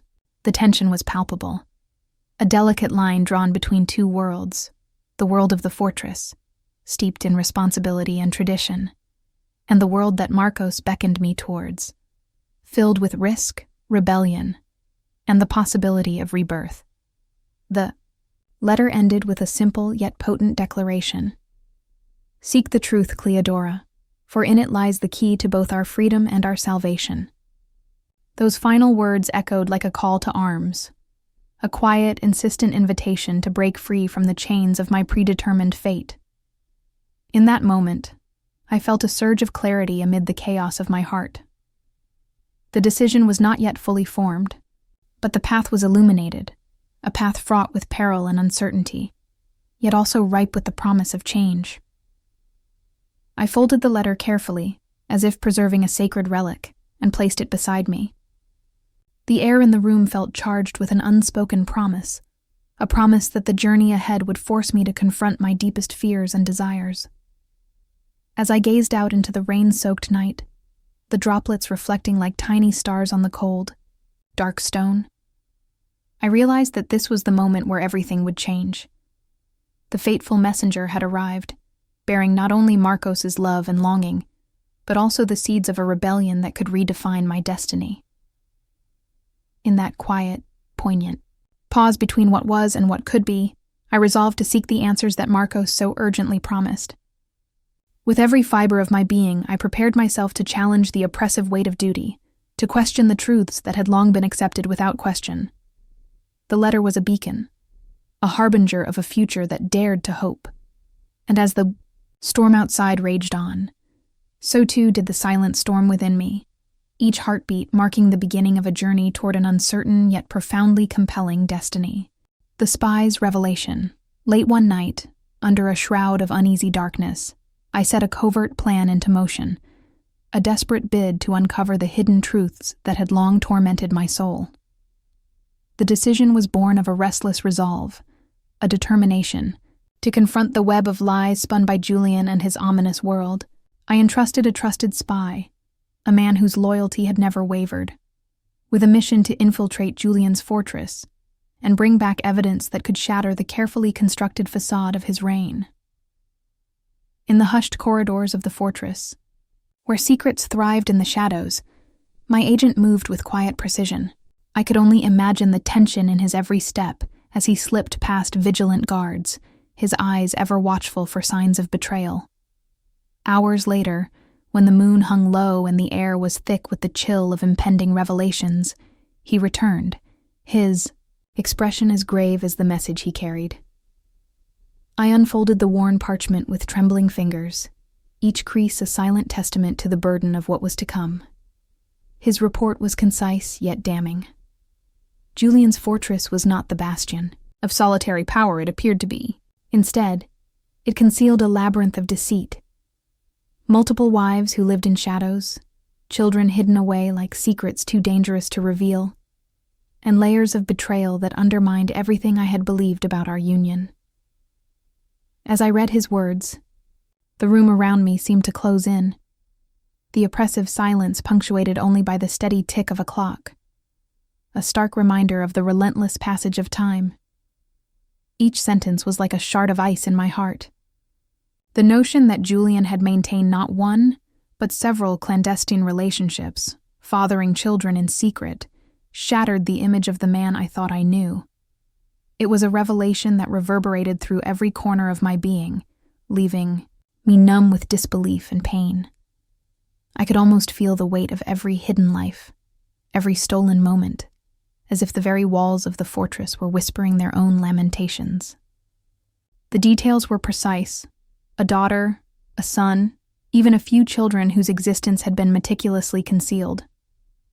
The layers of deception formed a tapestry of betrayal so vast and intricate that I felt utterly exposed and violated. How could the man who had claimed power over me and my people live with such duplicity?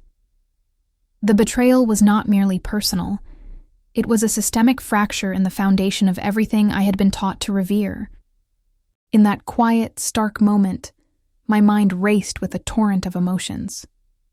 Anger flared, hot and destructive, burning away the last vestiges of trust I had held in him. Despair, too, seeped into my thoughts, a deep, aching sorrow for the life I had been forced to live, bound by lies and treachery. And yet, amid the devastation, a resolve began to crystallize.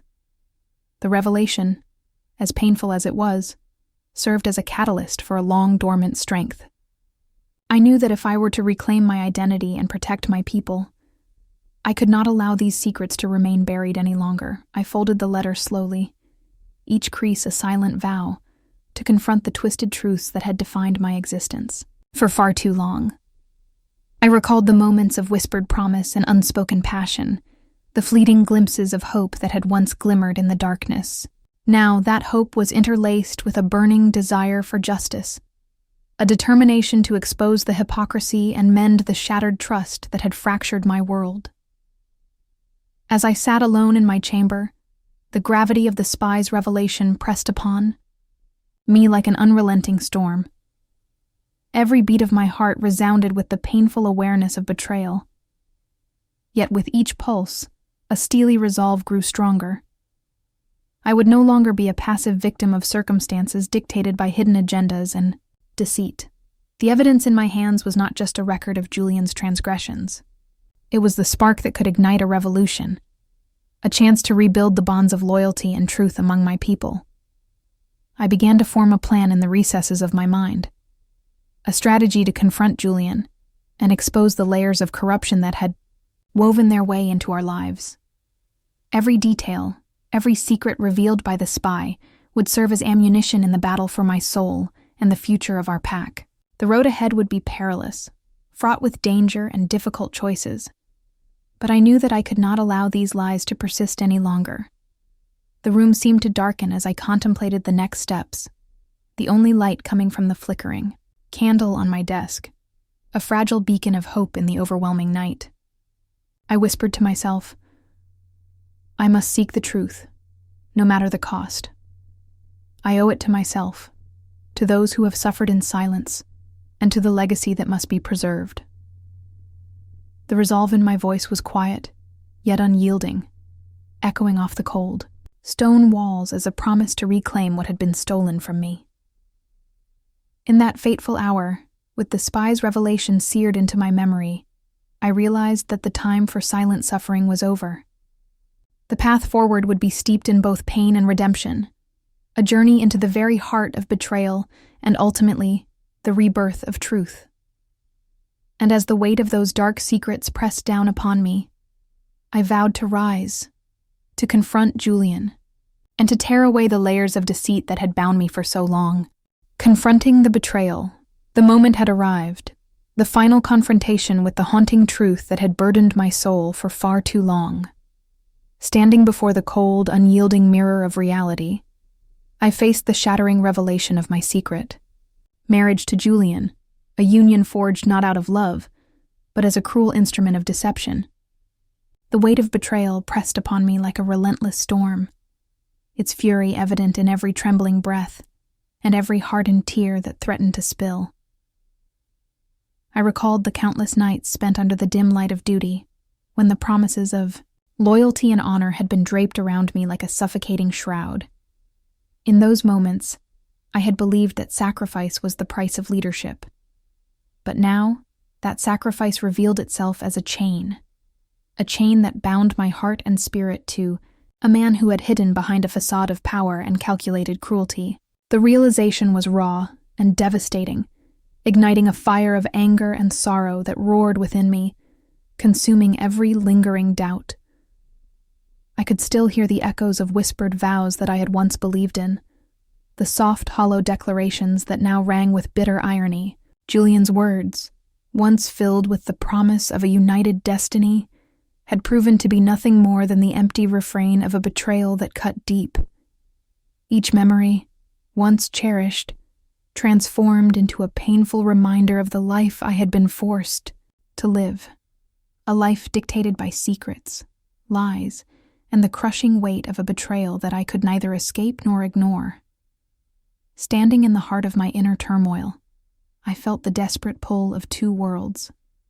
One anchored in the rigid expectations of duty, and the other in the burning desire for freedom and truth. My mind raced through every moment, every decision that had led to this crossroads.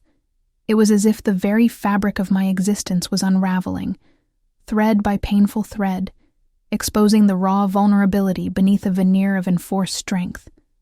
Anger surged within me like a tidal wave, hot and insistent. I clenched my fists until my knuckles turned white, feeling the pulsating ache of a heart betrayed. "How could you?" I screamed silently into the void, the question echoing in the recesses of my mind. It was not merely a question of love lost. It was a demand for justice against the deception that had stolen my very essence. The lie, so intricately woven into the tapestry of my life, had left a gaping wound that throbbed with every beat of my heart. Yet, amid the seething anger, a deep, aching sorrow also took hold. It was the sorrow of a spirit that had been crushed by the betrayal. A sorrow that whispered of dreams shattered and promises unfulfilled. I mourned the loss of the life I might have had, the possibility of a future where love could have been free and unburdened by the weight of lies. In the stillness of that devastating moment, the tears I fought so hard to contain became the silent testament of my grief. But within that storm of conflicting emotions, a spark of defiant clarity began to burn. The realization struck me with the force of destiny. I could no longer allow the betrayal to define me. The chains of deceit that had bound my heart were meant to be shattered. A fierce resolve took root deep within me, fueled by the desperate need to reclaim both my power and my identity. I would not be a pawn in Julian's game, a game built on manipulation and hidden agendas. Instead, I would forge a new path, one where my heart was free to choose its own destiny, unencumbered by the weight of imposed obligations. In the quiet aftermath of my inner tumult, I made a decision. Every painful lesson, every bitter tear, crystallized into a single, unyielding truth. I must reclaim the strength that was rightfully mine. I vowed to confront the lies that had tainted my existence, to strip away the layers of deception and rebuild the foundation of my soul.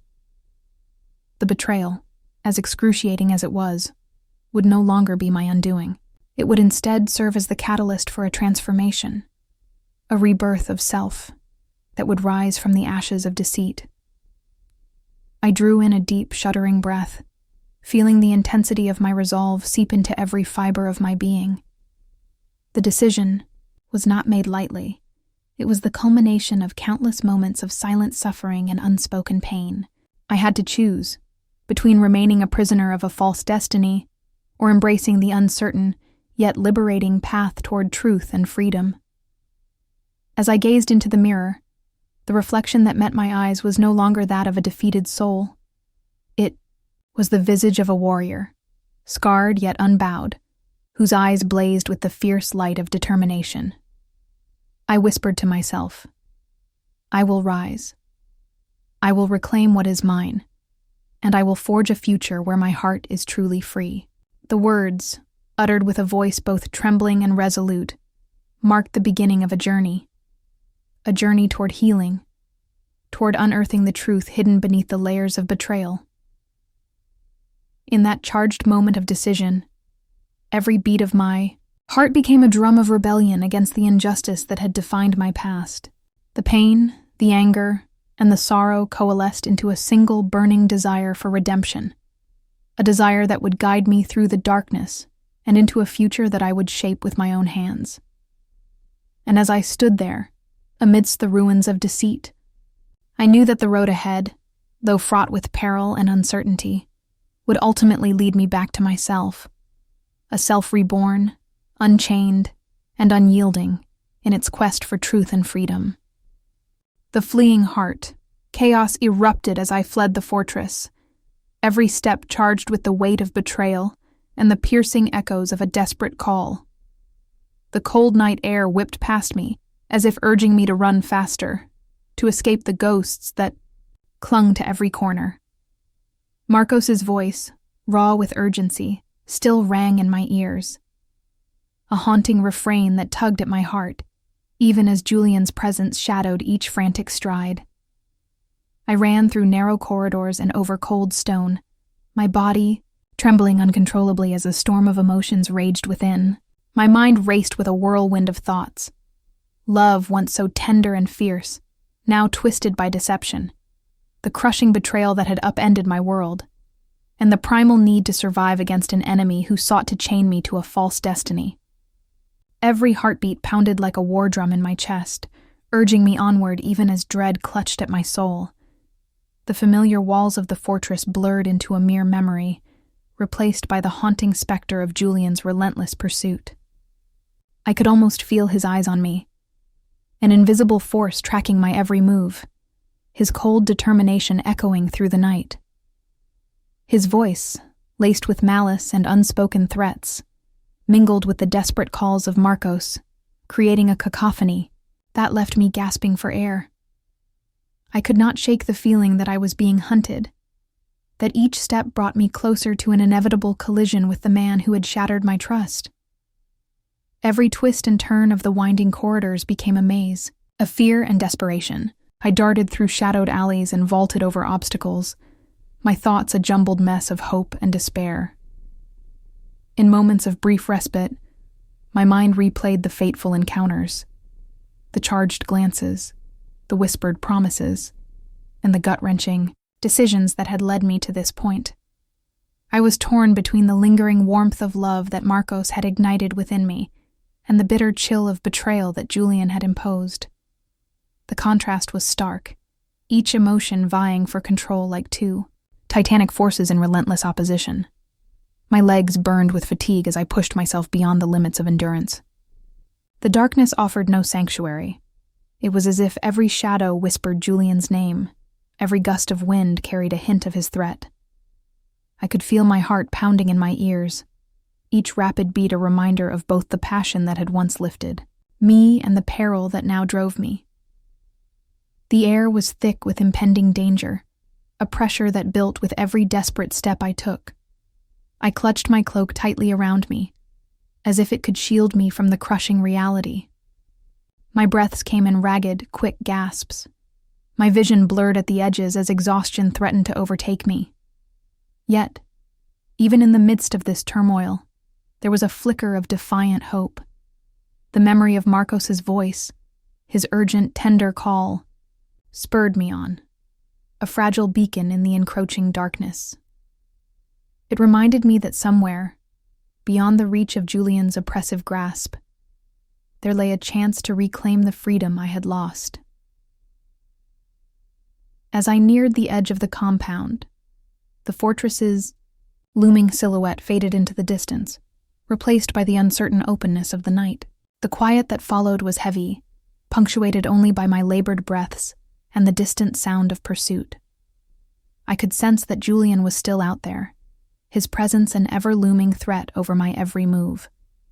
The world around me felt both vast and confining, a paradox of liberation and captivity, where every path was fraught with danger, and every moment could be my last. In the frantic solitude of my escape, I was consumed by a profound internal struggle. The fierce, desperate need to flee warred with the painful longing for what had been, a love that had once promised solace and the possibility of a different life. Each memory of Marcos was a double-edged sword, a reminder of the warmth and passion I yearned to reclaim, and a stark contrast to the cold betrayal that had forced me into this flight. I questioned, in breathless, rapid thoughts, whether my heart could ever be free again, or if it would forever be haunted by the ghost of a love that was both my salvation and my curse.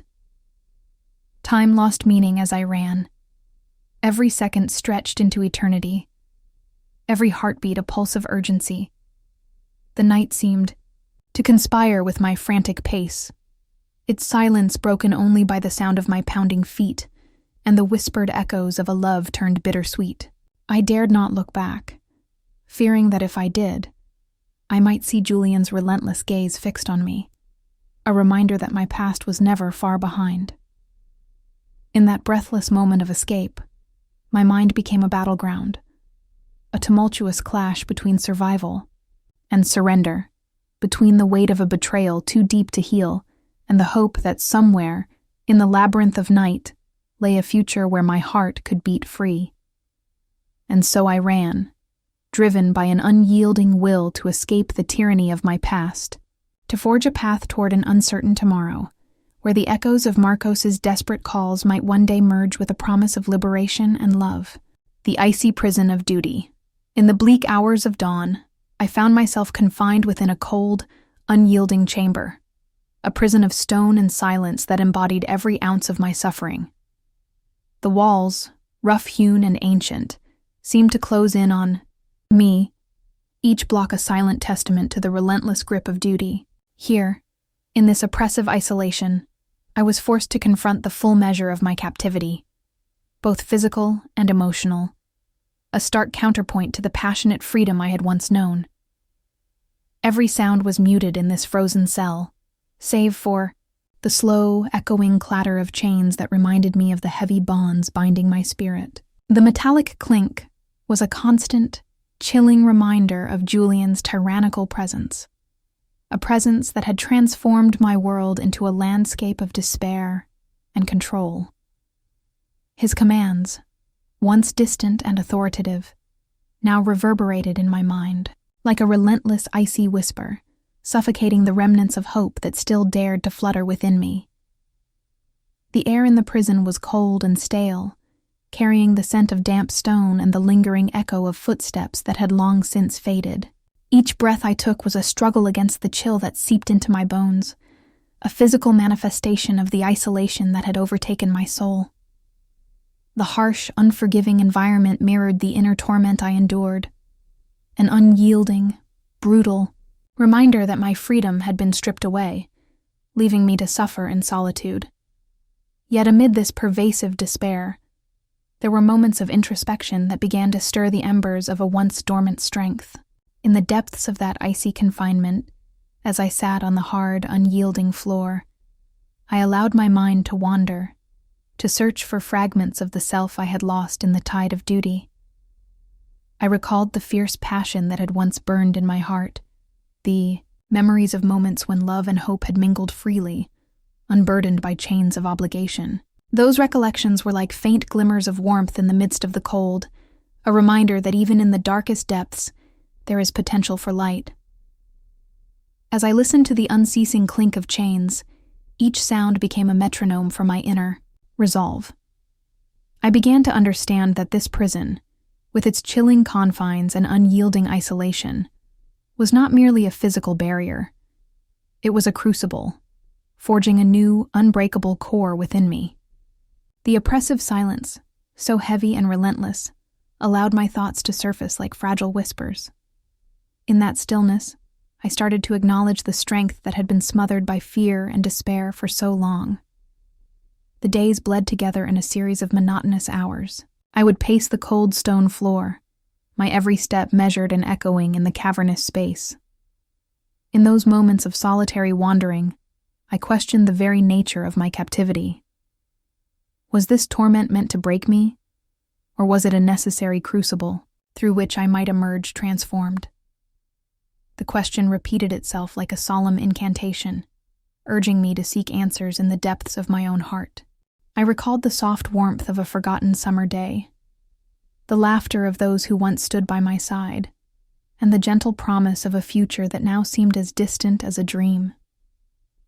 Those memories, though painful, began to weave a tapestry of resilience within me. They whispered that even in the bleakest of prisons, the human spirit could kindle a spark of rebellion, a defiant light that no tyrant's shadow could ever fully extinguish. Slowly, imperceptibly at first, I found that this inner strength was reawakening. It was not a sudden blaze of glory, but a gradual, steady flame, a quiet assurance that, despite the relentless oppression, I was not entirely defeated. In the silence of that icy cell, I resolved to reclaim my identity. I would not let the cold tyranny of Julian, nor the weight of my imposed duty, dictate the course of my life any longer. With each passing hour, as I sat in contemplative solitude, the torment began to morph into resolve. I started to recognize that the chains that bound me were not only physical, but also symbolic of the lies and betrayal that had led to this dark chapter. And in that recognition lay the seed of defiance, a promise that I would one day break, free from these shackles and reclaim both my heart and my power. The stark, chilling imagery of my surroundings, the cold stone, the echoing chains, the oppressive silence, served as a constant reminder of the cost of submission. Yet, it also sharpened my focus, sharpening my determination like the edge of a finely honed blade. I whispered promises to myself in the quiet, each word a vow to rise again, to transform this isolation into the foundation for my liberation.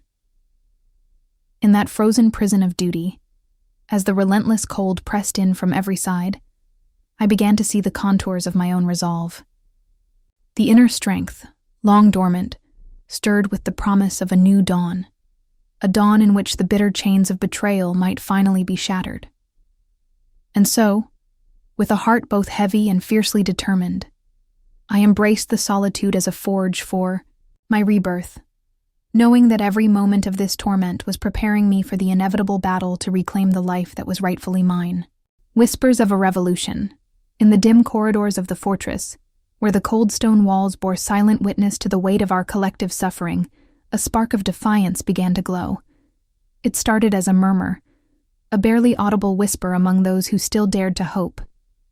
Layla, Elias, and a cadre of our most loyal warriors gathered in a secret alcove far from the prying eyes of our oppressors. Their eyes shone with an electric determination that cut through the darkness like shards of light, each glance a promise of rebellion against the tyranny that had held us captive for too long. "We cannot stand by any longer," Layla said, her voice low and resolute, echoing in the narrow space. "Our Alpha deserves more than this prison of duty and betrayal. We must act now." Her words, firm yet passionate, resonated deeply within me, stirring the embers of hope that I had fought so hard to keep alive. The atmosphere was charged, as if every whispered word carried the weight of our collective dreams and the urgency of a battle we could no longer delay. Elias stepped forward, his gaze fierce and unwavering. "I've heard the reports. Julian's deceit has spread like poison among our ranks, but we are not powerless. We have the strength of our loyalty and the courage to fight for what is right." His tone was both a challenge and a rallying cry, urging us to cast aside the shackles of despair and embrace the promise of a new dawn. Around us, faces that had known too much sorrow now shone with defiance, a silent chorus of hearts ready to ignite a revolution. In that hidden room, the conspiratorial whispers grew louder. "We must plan meticulously," one warrior murmured, his eyes darting to every shadow as if the enemy could be lurking behind the very walls. "Every step, every breath must be calculated. Our Alpha's freedom, and our own, hang in the balance." The cadence of our secret gathering was like a heartbeat, steady and resolute, each pulse a call to arms against the oppressive regime that had robbed us of our dignity. I listened to their words, feeling the weight of their determination and the fervor in their voices. My own heart pounded in tandem with theirs, a rhythmic drumbeat that signaled the rise of a revolution. The idea of rescuing our Alpha was more than an act of rebellion. It was a reclamation of our shared destiny, a defiant stand against a fate dictated by tyranny. In that moment, I realized that our unity was our greatest weapon, our collective spirit capable of toppling even the mightiest of foes. "Do you feel it?" Layla asked softly, her eyes locking with mine as if to share an unspoken secret. The air itself is charged with the promise of change. This is not just about saving our Alpha, it's about reclaiming our future, our freedom. Her words wrapped around me like a warm embrace, dispelling the chill of isolation, and igniting a flicker of rebellion that threatened to burst into flames. The room seemed to pulse with energy, every whispered plan and cautious strategy a step toward a future we had long yearned for. "We need to strike swiftly and quietly," Elias continued, his voice firm. "We will gather all available forces, disable their guards, and break the chains that bind him. Every second counts. Every moment is a chance to reclaim what was taken from us." His words were crisp and deliberate, each syllable a call to arms that echoed in the depths of my soul. In the quiet spaces between their fervent dialogue, my mind raced with both fear and anticipation. The stakes were enormous. Failure could mean not only the loss of our alpha, but the shattering of all hope for our people. Yet, the urgency of their voices, the defiant glint in each warrior's eyes, filled me with a renewed sense of purpose. There was no turning back. The revolution had already begun to simmer beneath the surface, poised to erupt in a blaze of righteous fury. As plans were laid out in hushed tones, I felt the stirrings of a transformation within me, the oppressive weight of duty, the relentless chains of betrayal, began to feel less like an unchangeable fate and more like a challenge to be overcome. Every whispered word, every conspiratorial glance, was a pledge, a promise that our defiance would pave the way for a new era. It was as if the very air vibrated with the potential for upheaval, the anticipation of a future where our voices would no longer be silenced. "We are on the brink," Layla declared, her voice echoing with both determination and hope. "Tonight, we make our stand. Tonight we show Julian that the hearts of our pack will not be broken by deceit. We rise together, each one of us a spark in the darkness, capable of igniting the flame of revolution." Her words, filled with a raw, unbridled passion, reverberated through the room, binding us together in a collective oath. In that charged moment, as the conspiratorial whispers melded into a singular, resounding call to action, I knew that our uprising was imminent. The defiance in our eyes was a beacon, a symbol of the resilience and unity that would carry us through the coming storm. And though the path ahead was fraught with peril, the hope and determination in our hearts shone like a guiding light, a promise that our revolution, born of whispered secrets and fierce loyalty, would one day reclaim the freedom we so desperately deserved. The night of liberation. The full moon rose, its silver light slicing through the darkness, bathing the prison in an otherworldly glow. Every stone, every bar, shimmered under its luminous gaze. Tonight, everything was charged with a fierce energy, an energy that pulsed in my veins like wildfire. This was the night we would break free. I stood before my cell, the cold chains clinking in the stillness. My heart hammered against the confines of my chest. I knew what had to be done. With one swift motion, I gripped the iron links and, with a force born of raw determination, shattered them. The sound of metal breaking echoed in the silent corridor like a battle cry. Outside, my pack had gathered. Layla, Elias, and our most trusted warriors moved with the silent precision of a well-rehearsed symphony. Their eyes burned with resolve. Their presence was my anchor. I could see their silhouettes merging with the moonlit shadows, a united force ready to reclaim our destiny. The first guard fell with a swift, unexpected strike. I moved like lightning, dodging the panicked shouts and the clamor of startled alarm. Each movement was precise, each action deliberate. I could feel the surge of adrenaline as I dispatched those who dared block our path. The silver light reflected off fallen blades and scattered armor, creating a chaotic dance of light and shadow. My defiance was tangible, a force that not only broke chains, but shattered the oppressive grip of fear. I advanced through the corridors, a blur of determination and controlled fury. Every step brought me closer to the heart of this cold fortress, a place where Julian's tyranny had cast its long, dark shadow over my soul. I tore through the heavy wooden doors as if they were made of paper, unleashing a storm of rebellion upon the guards within.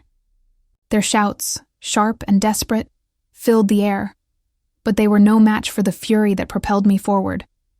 Every guard that dared to stand in our way was met with swift, decisive blows. I swung my weapon with calculated force, each strike punctuated by the resounding crash of metal. The clash of steel and the echo of grunts merged into a frenzied cadence that mirrored the wild beating of my heart. I felt every muscle in my body surge with power that had been dormant for too long, waiting for this moment of liberation. As I carved a path deeper into the fortress, the full moon's light guided me like a beacon. I moved through dim hallways where the once suffocating silence was now alive with the sounds of resistance and the roar of uprising. My inner strength, long buried beneath layers of duty and despair, flared like a flame in the night. I was no longer the reluctant prisoner, chained by betrayal and obligation. Tonight, I was a warrior reborn, fueled by the raw promise of freedom. The sound of footsteps echoed behind me, a signal that my pack was in place, ready to join the battle. Layla's voice, soft yet resolute, reached my ears. "This is our moment," she whispered. And her words, though few, carried the weight of our collective defiance. In that instant, I felt our shared heartbeat, the pulsing rhythm of rebellion that surged through every member of our pack. I burst into the main hall, where Julian's enforcers were scrambling to restore order. The clash was immediate. Guards clashed with warriors. Steel rang against steel in a rapid, explosive symphony. Every punch, every parry, every cry was a note in this tumultuous opera of liberation. I advanced with a speed that defied the constraints of my former self. I was guided by a newfound clarity. A destiny that had been obscured by lies was now blindingly apparent. The battle grew frenetic. Short, punchy commands were exchanged like gunfire. I ducked and weaved through the chaos, my senses heightened. The taste of adrenaline mingled with the metallic tang of blood. I could see the fear in my enemies' eyes, the momentary falter before they realized they were fighting not a captive, but a force of nature. In the midst of this explosive uprising, I reached a pivotal moment, a doorway that led to the inner sanctum of Julian's power. I paused, my chest heaving, and took a moment to steady myself. The silver moon shone through the open doorway, casting long, eerie shadows across the floor. I could almost hear the distant heartbeat of the fortress, a sound that spoke of hidden secrets and looming confrontations. I knew that beyond that threshold lay the next stage of my journey, the face-to-face reckoning with the man who had orchestrated this cruel fate. But in that brief, breathless pause, I allowed myself to relish the transformation that had taken place. I had shattered not only the physical chains that bound me, but also the invisible bonds of despair and submission. I was free. I was whole. Thus, energy in the hall was electric, every warrior's gaze alight with a fierce determination. The full moon's silver radiance united us, a silent promise that this uprising was not just an act of rebellion, but a rebirth of our very essence. Every heartbeat, every resounding clash of steel, was a declaration that we would no longer be victims of tyranny. With a final, resolute step, I advanced through the doorway, the taste of liberation fresh on my lips. The night was ours. A night where destiny was rewritten, where every shattered chain and every fallen guard was a testament to the power of the human spirit. My heart raced with the intensity of the battle, and as I strode forward into the unknown, I knew that this was only the beginning of a revolution that would echo through the annals of our history. Battle of Fates. The battle outside the fortress erupted with a fury that seemed to shake the very earth. Clashing armies, like two unstoppable forces of nature, collided in a cacophony of steel and screams. The night was illuminated by sporadic flashes of fire and the cold, unyielding light of the full moon, a silent witness to the chaos of war. Amid the tumult, I raced towards the battlefield, every step carrying me closer to the unknown. driven by a singular resolve to reclaim my destiny. As I burst onto the field, the raw intensity of combat overwhelmed my senses. Warriors clashed in a storm of blades, their anguished cries mingling with the metallic clang of swords meeting shields. The air was thick with the acrid scent of smoke and blood, a tangible reminder of the price we all paid for freedom. In this maelstrom, fate wove its intricate tapestry, one thread of which led directly to Marcos.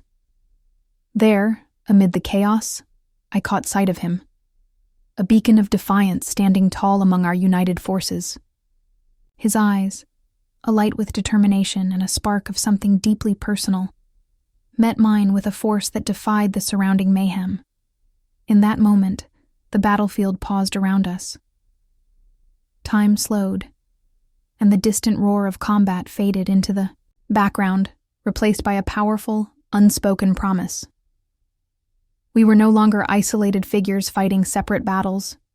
We were united, bound by a destiny that demanded we stand together. Without hesitation, I moved to his side. Our synchronized struggle began almost as if by instinct, a seamless melding of movements, where every parry and thrust seemed choreographed by a shared heartbeat. Side by side, we advanced through the enemy lines. His sword danced with a lethal grace, while mine cut through the air with determined precision. Each clash of our blades was a declaration of defiance, an anthem of rebellion against the tyranny that had long oppressed us. Amid the chaos, there were moments of strategic brilliance that revealed not only our martial prowess, but also the depth of our resolve.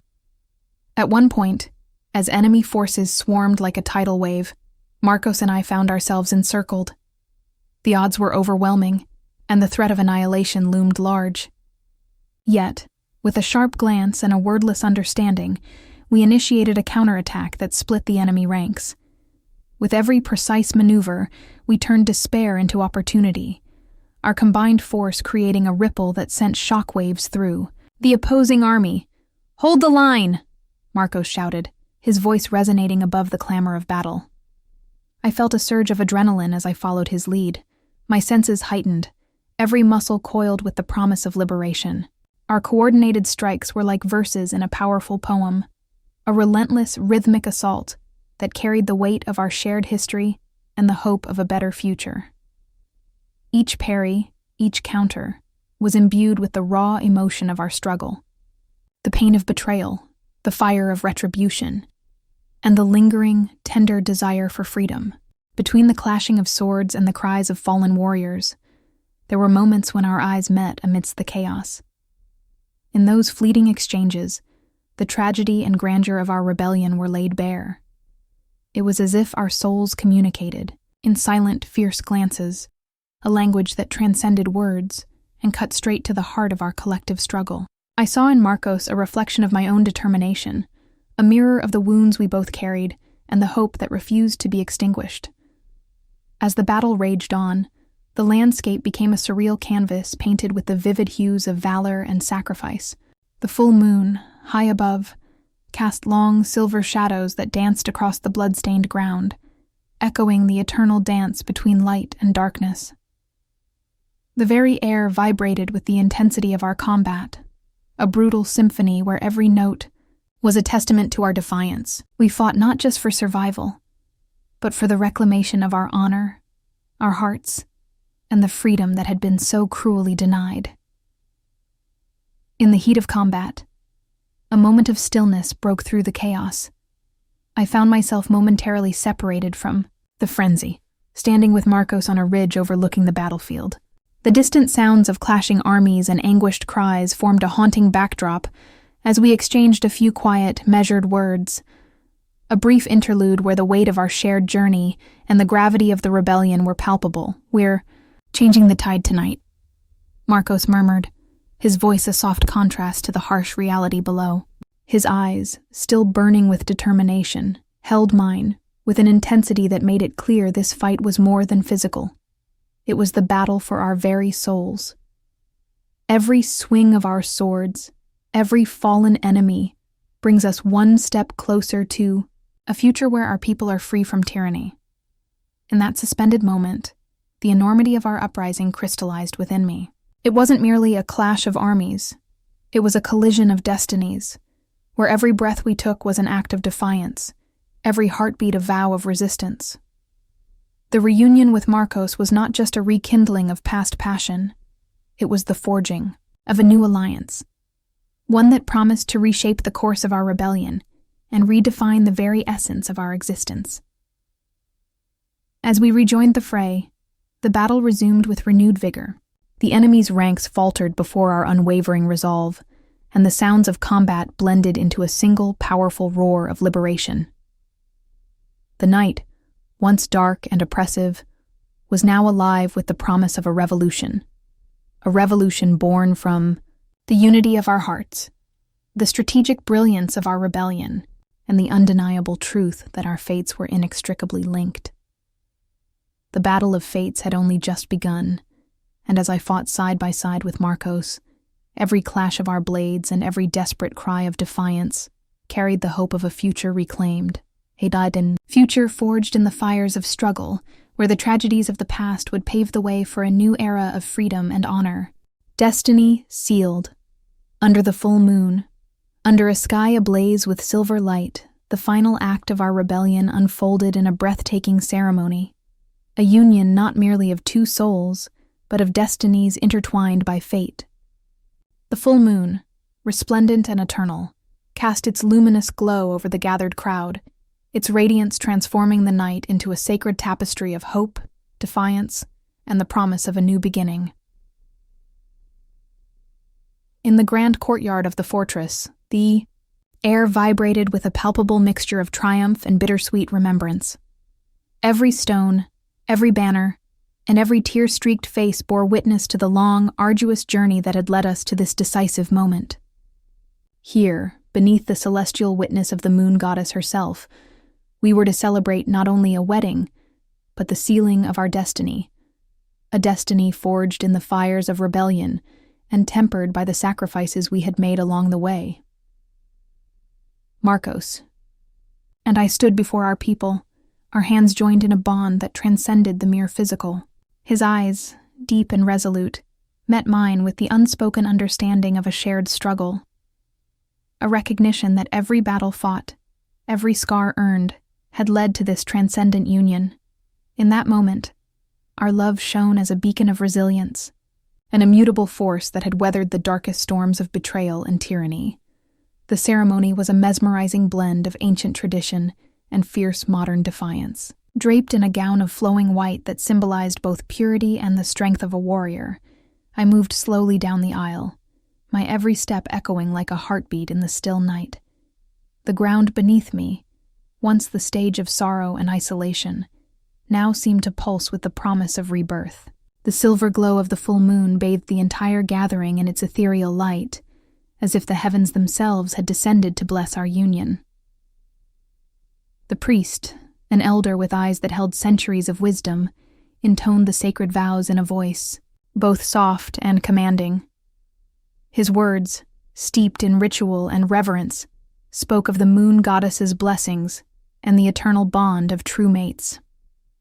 Under this full moon, he proclaimed, we witness the merging of two souls whose destinies have long been entwined. Let their union be the herald of a new era, a time when the strength of their love will rule not one, but many packs, uniting hearts and kindling hope for all. As I exchanged vows with Marcos, every word felt like a benediction, a promise to stand together against the tyranny that had once sought to shackle our spirits. My voice, though trembling with the weight of past pain, grew stronger with each vow, echoing the resolute determination that had carried me through the darkest nights. I pledge my heart to you, I declared, not as a sacrifice to duty, but as a triumph over betrayal. In your eyes, I see the reflection of my own defiance, the strength to rise from the ashes of despair and to build a future founded on truth and freedom. Marcos's reply was equally potent, a quiet, fervent assurance that his love was as unwavering as the full moon overhead. I choose you, he vowed, as my equal, my partner, my destiny. Together we shall overcome the shadows of the past and usher in a dawn where our people, united by our love, will reign with compassion and power. The crowd, a sea of determined faces and hopeful hearts, erupted into a subdued, yet overwhelming chorus of approval. In that moment, the boundaries of duty and desire blurred into insignificance. We were not just leaders. We were symbols of a revolution, a living testament to the power of love to transform and to heal. The ancient prophecies, once laden with sorrow and foreboding, now sang a different tune, a melody of liberation, rebirth, and the promise of unity across multiple pacts. As the ceremony drew to its close, the moon goddess's blessing seemed to descend in a cascade of shimmering light. The night air, once heavy with the chill of isolation, now trembled with the warmth of hope and the fervor of rebellion. My heart, still echoing with the memory of our struggles, beat in harmony with the dreams of a future where our union would stand as a bulwark against tyranny, a future where our love would be the cornerstone of a renewed, united legacy. In the Ba'i, final moments, as we stood hand in hand, I felt the full weight of our journey and the limitless potential of what lay ahead. The victory was as triumphant as it was bittersweet, for every joy was tempered by the memory of what we had endured. Yet in that profound silence, the promise of our shared destiny resonated deeply. Our love, sealed under the full moon, was a defiant declaration against oppression, a spark that would kindle a revolution, an everlasting flame in the hearts of our people. And so, with the full moon high above, our destiny was sealed, a union of true mates, a pledge to rule together, with strength, honor, and compassion. The echoes of that sacred night, filled with hope and the eternal power of true love, lingered long after the ceremony, a haunting yet beautiful reminder that even in the face of betrayal and tyranny, love would always find a way to rise,